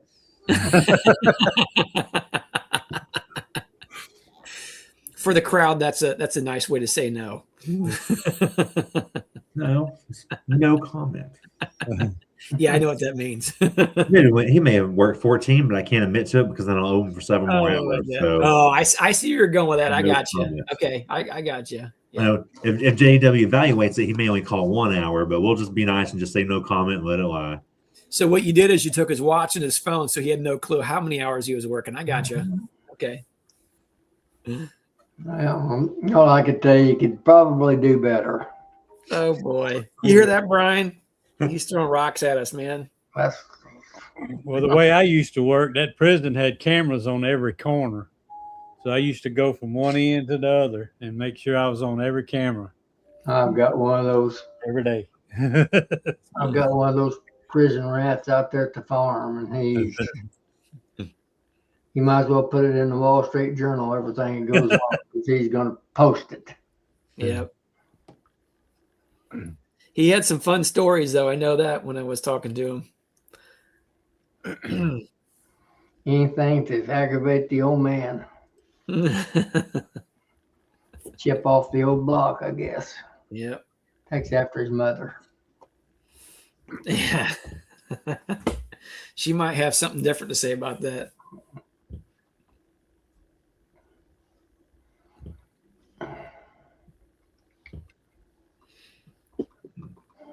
Well, hopefully you had a good time out there, Michael, and it was good and productive for you. Yeah. It's a bad time to be here. I checked with my bees last weekend. I really need to be at home working in them this weekend, but Somebody's spoofing Keith's deal. Yeah. yeah.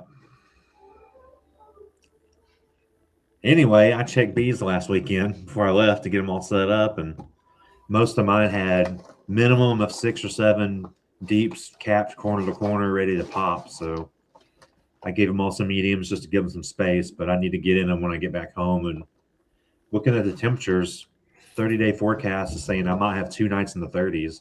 And other than that, I'm looking at upper 40s, low 50s. So it's about time for me to get on them a little bit early this year to get to making some bees. I don't know, DC, till the varroa mites and the hive beetles come into this country. That's about all you had to do to keep bees, is just give them a good dry place to take care of, for them to live. That's about all you had to do. Things have changed.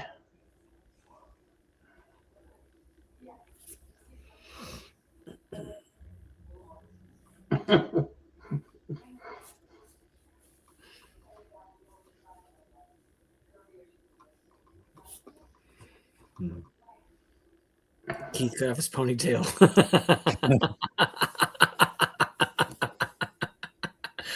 Oh, that was a good one, Roy.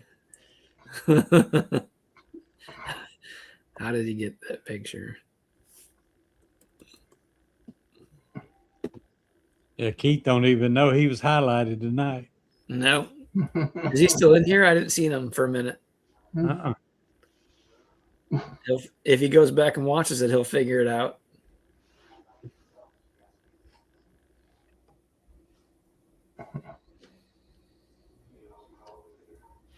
So what time are you leaving there tomorrow, Michael? Any idea? Whenever I get up. I'm not in any big hurry, so I'm actually going to try to get a little bit of sleep. Yeah. Last couple of nights I've been doing 4s, so I want to get more than 4 hours tonight. Yeah. I think you're, what we did figure, 8.5 hours from me. Yeah, that's about right. I figure if I get over toward, as I was leaving from you the other day, I passed one of the hotels I generally stay in, so I may just grab something, that same one right there. And I think I drove, I don't know, within 5 or 6 minutes of leaving, eating lunch, I passed by one. So I'll look it up and see where it's at, and I'll probably just stay there. That gives me a nice 6 hours to drive home Monday morning, nice and easy. Yeah, if it was within 5 or 6 minutes of me, that would have been Eureka, probably. Near Six Flags area. Yeah, I think it was the one right over there. Yeah, that's pretty close to me. It's about a 15 from my house, about a 15-minute drive or so. So yeah, I'll just get up when I get up, get on the road, and get over there, and I'll have plenty of time to get dinner or hang out or whatever. Yeah. Hit me up. Let me know where you're going to be at ETA and all that good jazz. We'll figure out a spot. There's some restaurants out there that we can go to that are pretty good. Taking that one over there that it's over towards the Farina place. Oh, Hawthorne Inn. Yeah. Yeah. That's about 7-8 minutes from my house. That'd be a little bit west out toward the Gray Summit exit. If you were to stay a little bit closer out there, it'd be only about less than 10 minutes from there. No, I need to go get Tom, get him introduced to some fun foods. We're going to go find a nice hole in the wall Indian place. No, we're And not. I'm going to order a bunch of different things for you to try. And we're just going to go to town. Nope, that ain't me. Throw some lamb in there. Yeah. I Get feel high level heat. I feel like I'd be stuck in the bathroom the next day all day. I'm not gonna do that. No. Not if you get, okay, we'll go to not a hole in the wall. We'll go to a good one. And you just sit there and look pretty and let me order stuff for you. You can just poke and try, and we'll see what happens the next day when I'm not there. Yeah, there it is right there, Castle Hives. Yep. Yeah, that's what I was thinking too.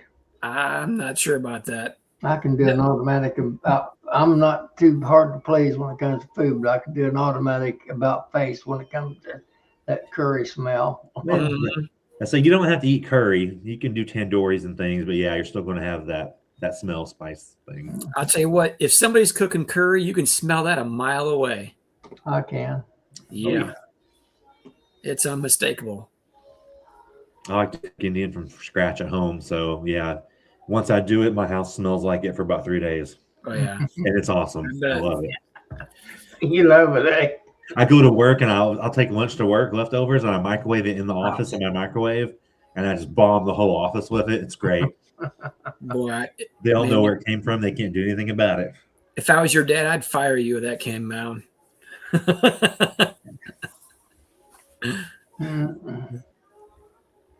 Yeah, that's exactly right, Clay. Hurry.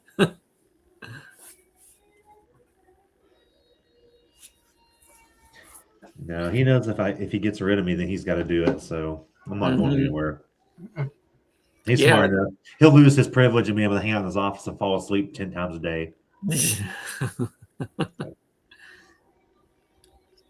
Yeah. It's baseball season. Arkansas baseball is big, so he'll kick the baseball games on in the afternoons, the college baseball. And if you go by and his head's leaning back, you just leave him alone and keep walking. If his head's leaning forward, you go make sure he's still alive and breathing. Then you just keep walking. Oh boy. Up, I can tell if air's going in. Down, ooh, Dad may have had a stroke, so we need to go check. Your poor dad. No, he's getting easier street. You know, every time we upgrade machinery, he makes it a point that he doesn't want to know how to run it. He doesn't want to be in the training. It's not his problem. Wise guy.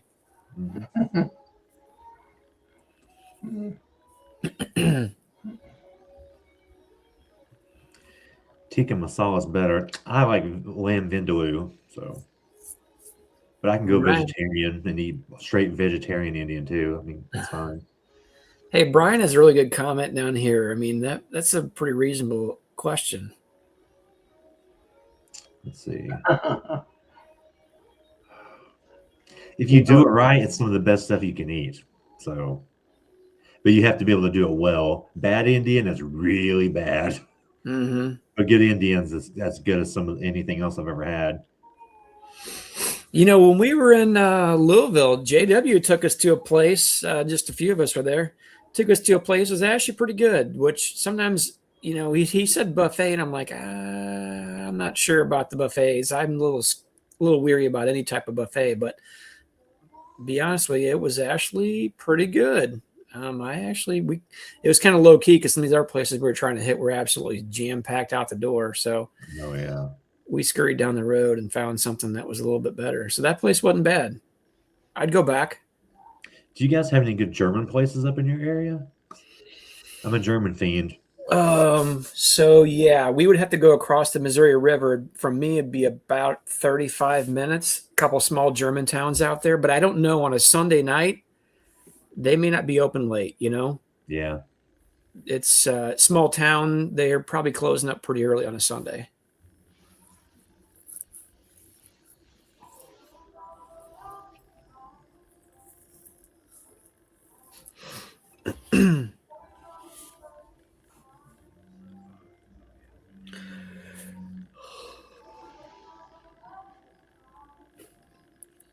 Joey, I'm coming up with zeros. I got nothing, man.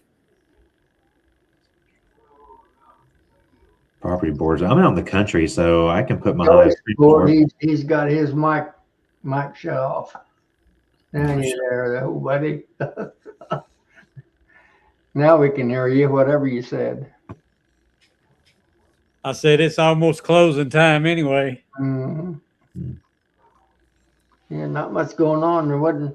Charlie was having the same trouble last night. There wasn't much conversation. Everybody's not much going on in the bee worlds unless you live in South Louisiana where you can get out there and make those videos. Yeah, I might start splitting next weekend. Well, if I get in there and my bees have just gotten bigger and bigger, like they probably have been, I'm gonna have to start cracking and moving and getting on it. So we'll see. Yeah. I'm still in the guessing stages on my bees. What kind of shape there is? They look like they're strong from the outside, but sometimes the inside puts out a little different story once you get in there. So Yeah. I'm pretty optimistic though that I've got a pretty solid foundation for the beginning of the year. Well, hey, it's that question up there about from parrot farms. Any of you guys that keep bees out near farmers, because I'm not anywhere near farmers. How far away from the property borders do you kind of like to keep them so there's no issues with them getting too close and maybe aggravating them and getting stung? At least 1.5 feet in my case.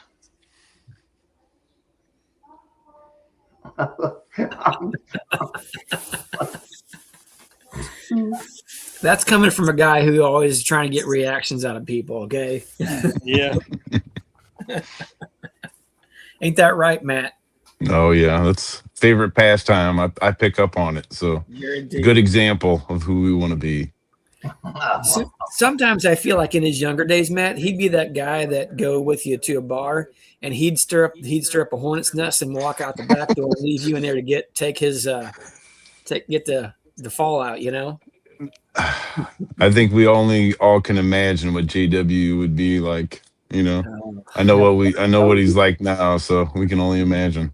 Don't get my head all swelled up. He probably got a lot of whoopings when he was a youngin. Yeah, but Hey, I was the youngest of 10, and 7 of them was boys. So you can imagine, you have to be tough or die. That's right. That's right. Yeah. You probably had to fight for all the scraps too, didn't you? Either that or they either made fun of me for being mama's baby, that I got everything as I come along last. So it is what it is. Mm-hmm. Well, you got to have fun, fellas. If you can't have fun in life, boy, it's going to go by awfully dull. That's all I can tell you. Mm-hmm. Well, I think Rodney Middleton here hit the nail on the head. He said he also gets his tractor stuck in the neighbor's yard. So, I mean, not anymore. Yeah. You can be 75 feet away and still get that swarm now. Yeah, you can.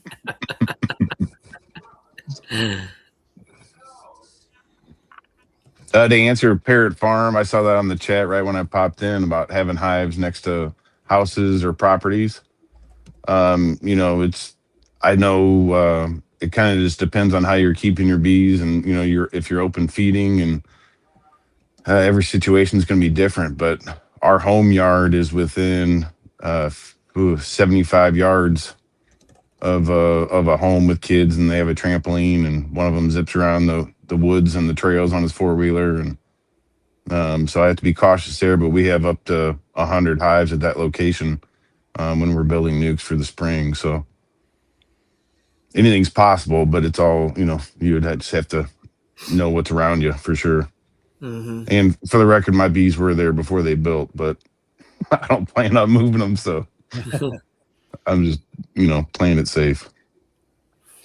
Well, that becomes a little bit more simple. Not always, but when somebody complains about your bees are in my pool or whatever, you can be like, well, when you were building, you did see the hives there, so there's that. Yeah. I mean, and they are rearing a family there. So if, knock on wood, it came down to it, I would have locations to move them out, but that's not the plan. My point was just to answer the question kind of, as far as locations and the different farm fields that we have set up throughout the valley. I would say stay away from spraying, at least a good 50 to 75 yards away from a soybean or cornfield for sure. Or you run the risk of, of having some spray kill off.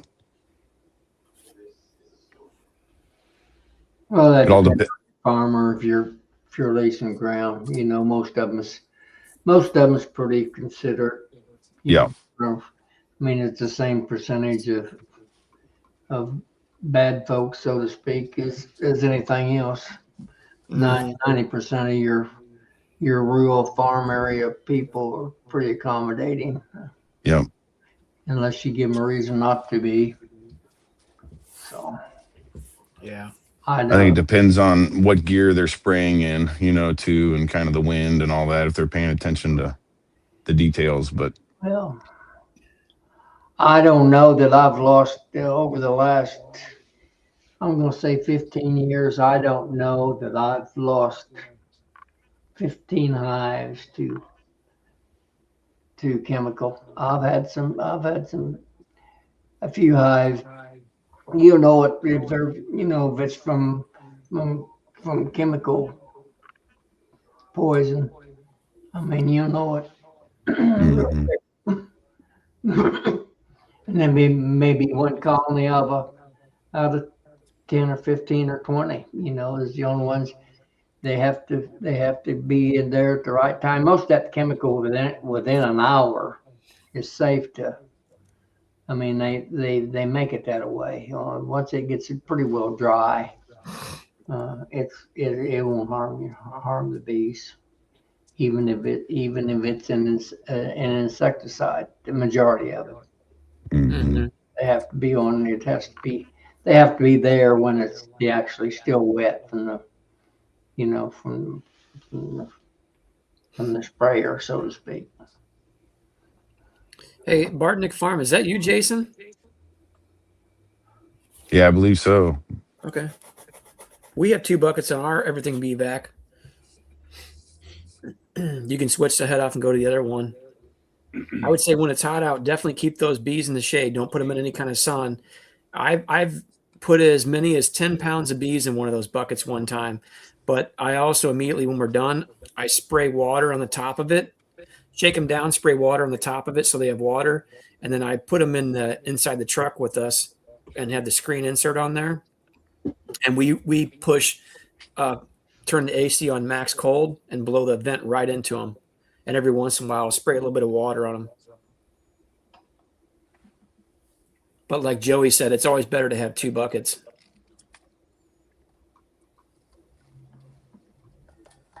I've been wanting to modify my bucket, have that screen bottom on it. Mm-hmm. Yeah, And I got ventilation's mine that key. didn't have that. Rodney made him several of them. What do you guys talk about those shop or the vacs, The bee vacs with the BVAC. bucket? Yeah.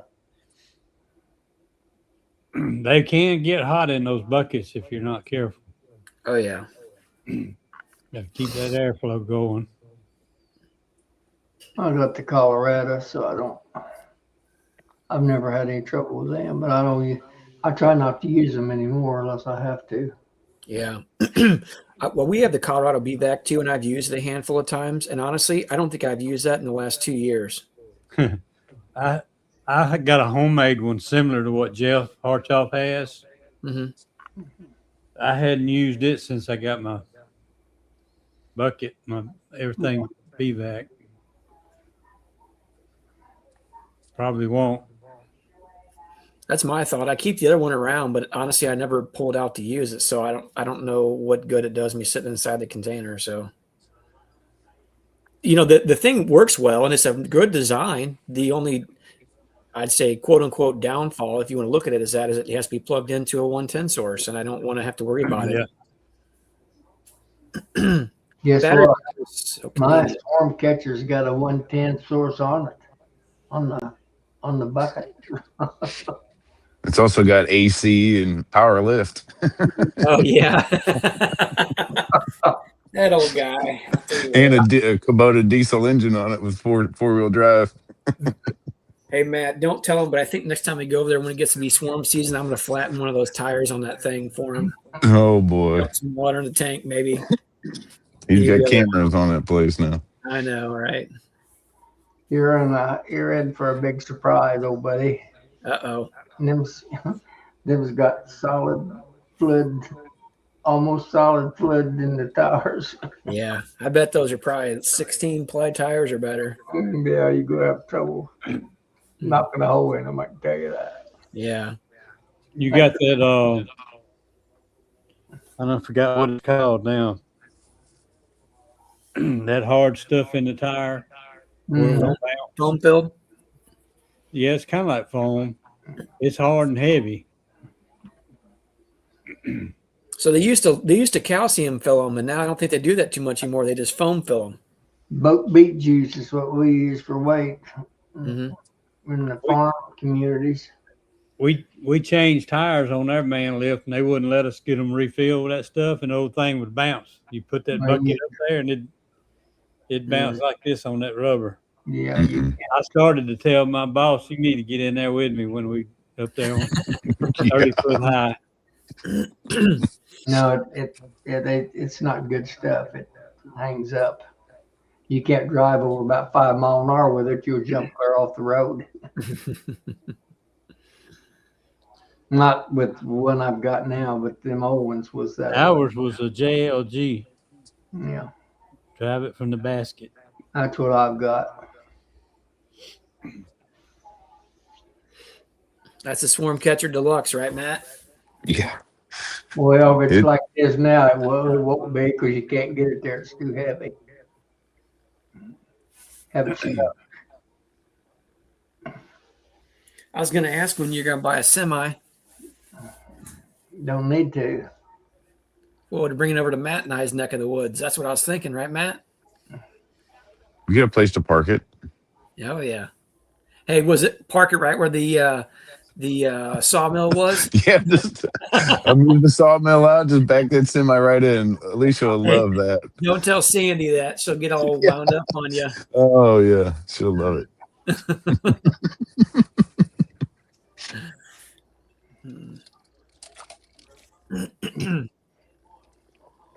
Got the old sawmill. I'm gonna put Sawmill Charlie out of business. Hey, Blake seemed like he was going to get a hold of that thing. He made a little post about it the other He'll day. get to the mile of it, I'll shoot him. Oh boy. You must have been eyeballing it up a little bit. I just seen that today. You don't have. There's no secrets in his world. I can tell you that. Mm-hmm. Yep, he was eyeballing it up. What he knows, the world knows. You might as well put it in the Wall Street Journal.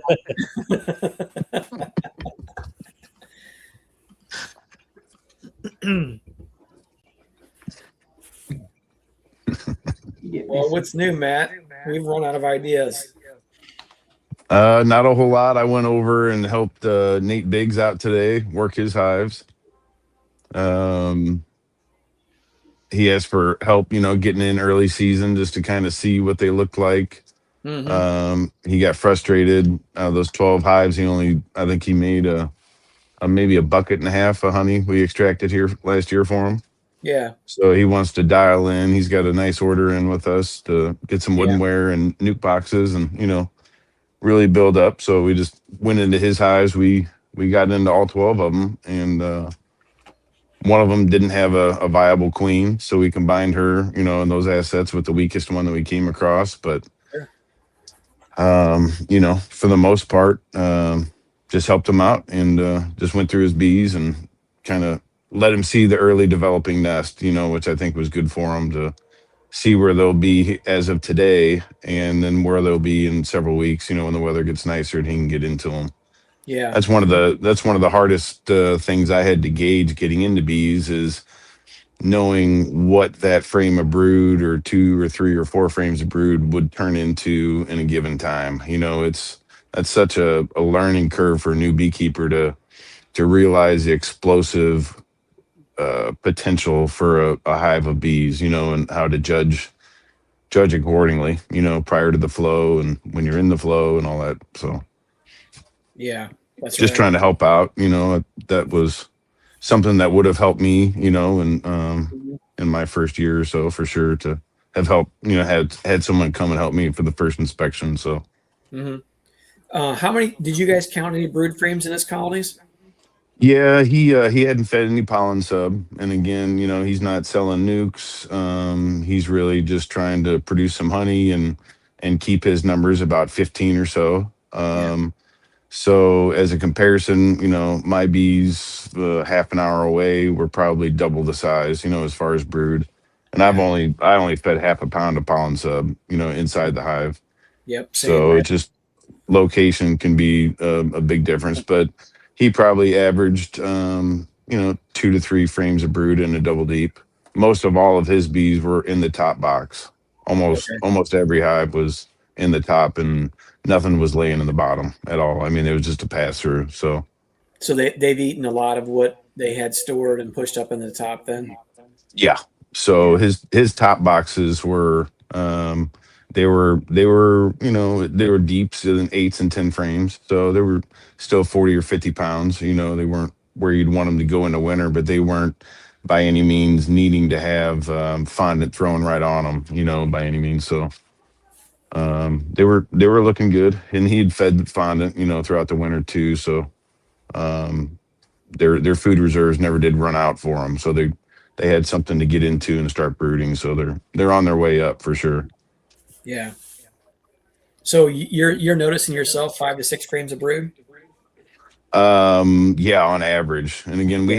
we have some triple deep tens too that I haven't gotten into, and they're solidly in the bottom box still just by cracking. Mm-hmm. You can just, you can tell by the population, I haven't gotten into those, but in the double deeps, the couple dozen that I've been into, I would say an average of 6 to 8 frames. Mm-hmm. All 4 of the middle frames, top and bottom, are completely laid, Wow. capped out.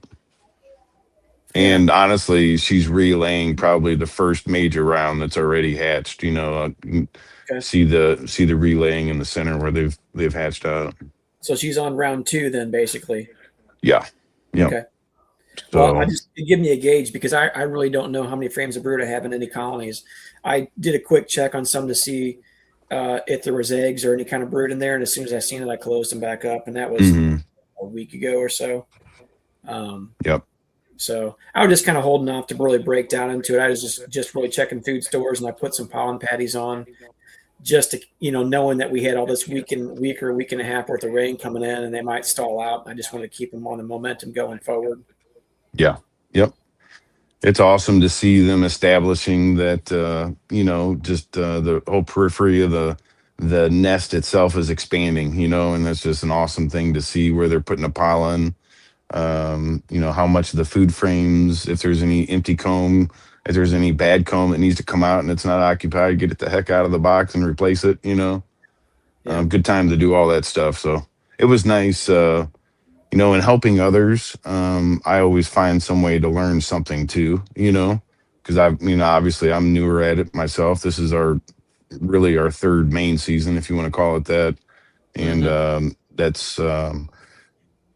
I think that there's so much to learn. So I always like to help others, and that way I can teach myself something in a selfish way by helping someone else. Yeah, I'm always absolutely. trying to learn something. I mean, it's never ending. Yeah. Yep. The more you know.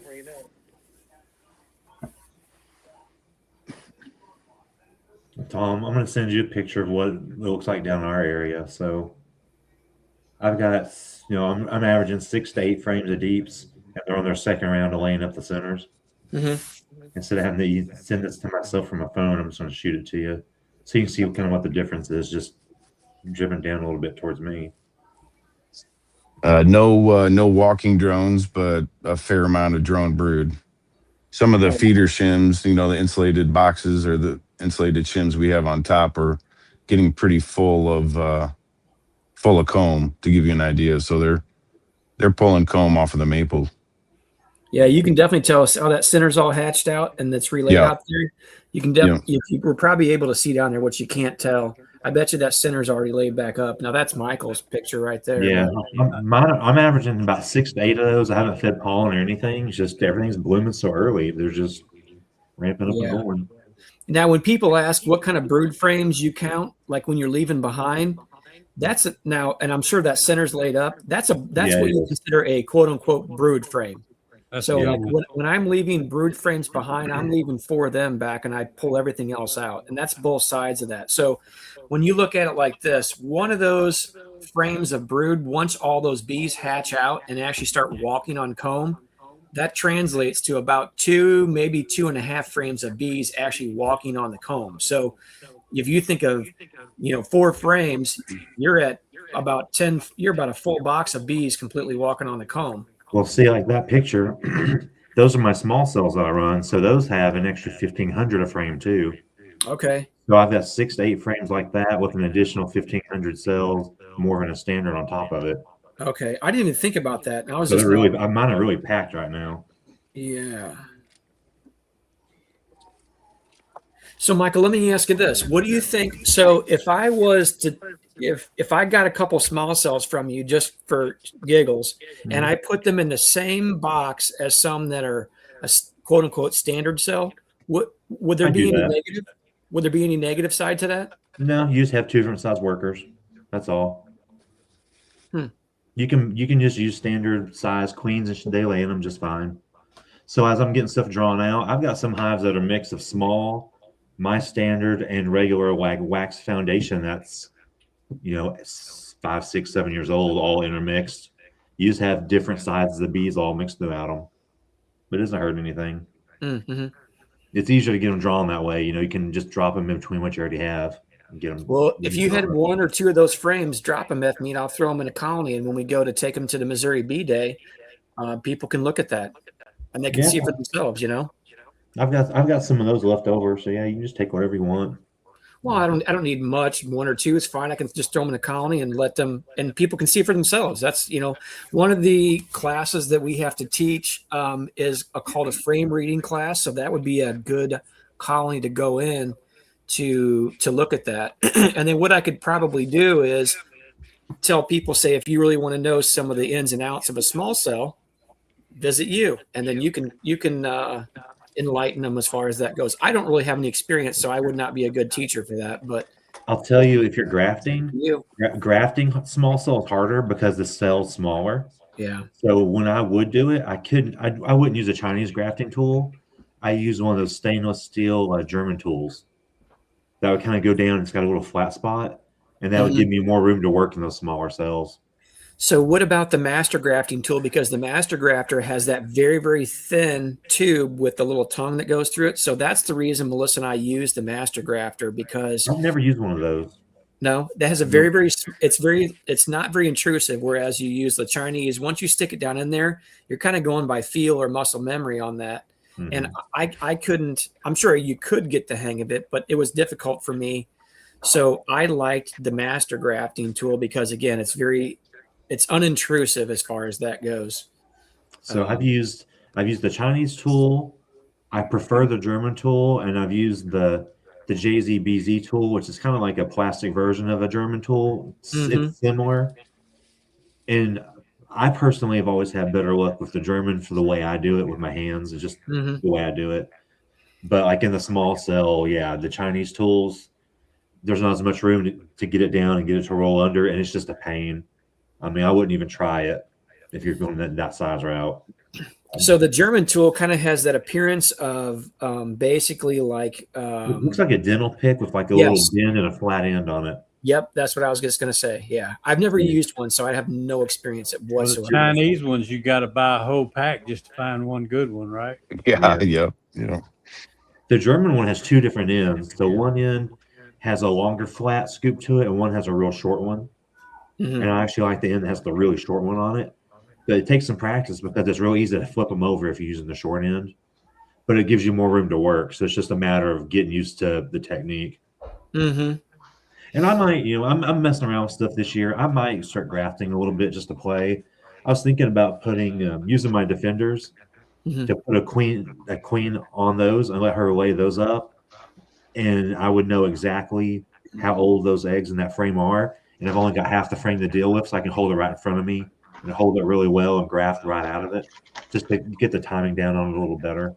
Mm-hmm. I might play with one chamber and do that a few times just to kind of mess around and see how it goes, for the experience.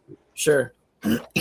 DC had a question here about for you at 918 for the small cell. Was interested to know how you use that. The benefit besides that, if you're not doing it for the mite thing, it's about sheer numbers. So if you're just trying to get higher bead density and the same amount of equipment, it's a way to do it. But the benefits go back more towards the mite side because there's a day less pre-cap and a day less post-cap time. So even if you're doing your standard treatments with them, it takes that varroa ramp up of that curve and pushes it on down the line a ways and gives you some more working time ahead of it. But I mean, you really, other than that, you can get your bees hatched a couple days sooner. So like in my area, by the time I go through the full season, in terms of time, I get a whole another extra round of fresher bees to go into winter with. Mm-hmm.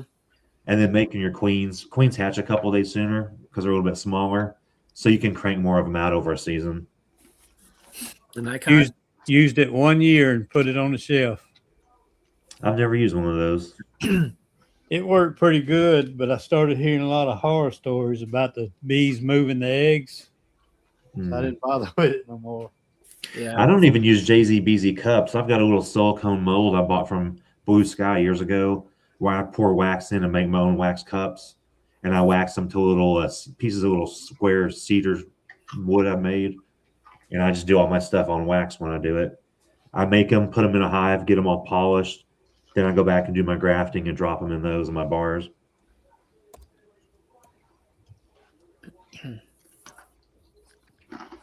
But that's time consuming. I haven't done it in a handful of years. I do my weird artificial swarm thing and just let them crank them out for me because I'm lazy. That's the easiest way to do the queens.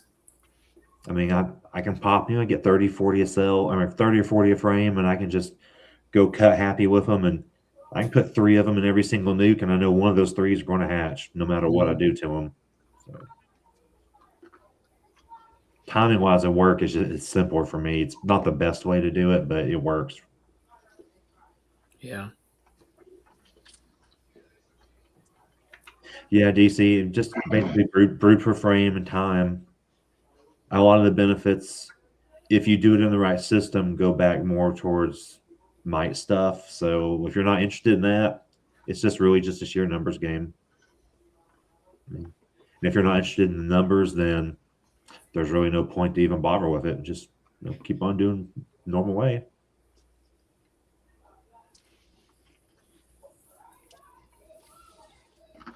Well, yeah, It speeds cycle times up for sure.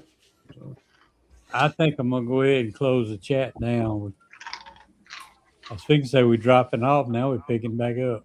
Oh, Lee just came in. Huh? Lee just came in. He should be going to bed. Hey, Lee. Hey, Lee. We was about to leave. We tell him hi and goodbye. Yeah.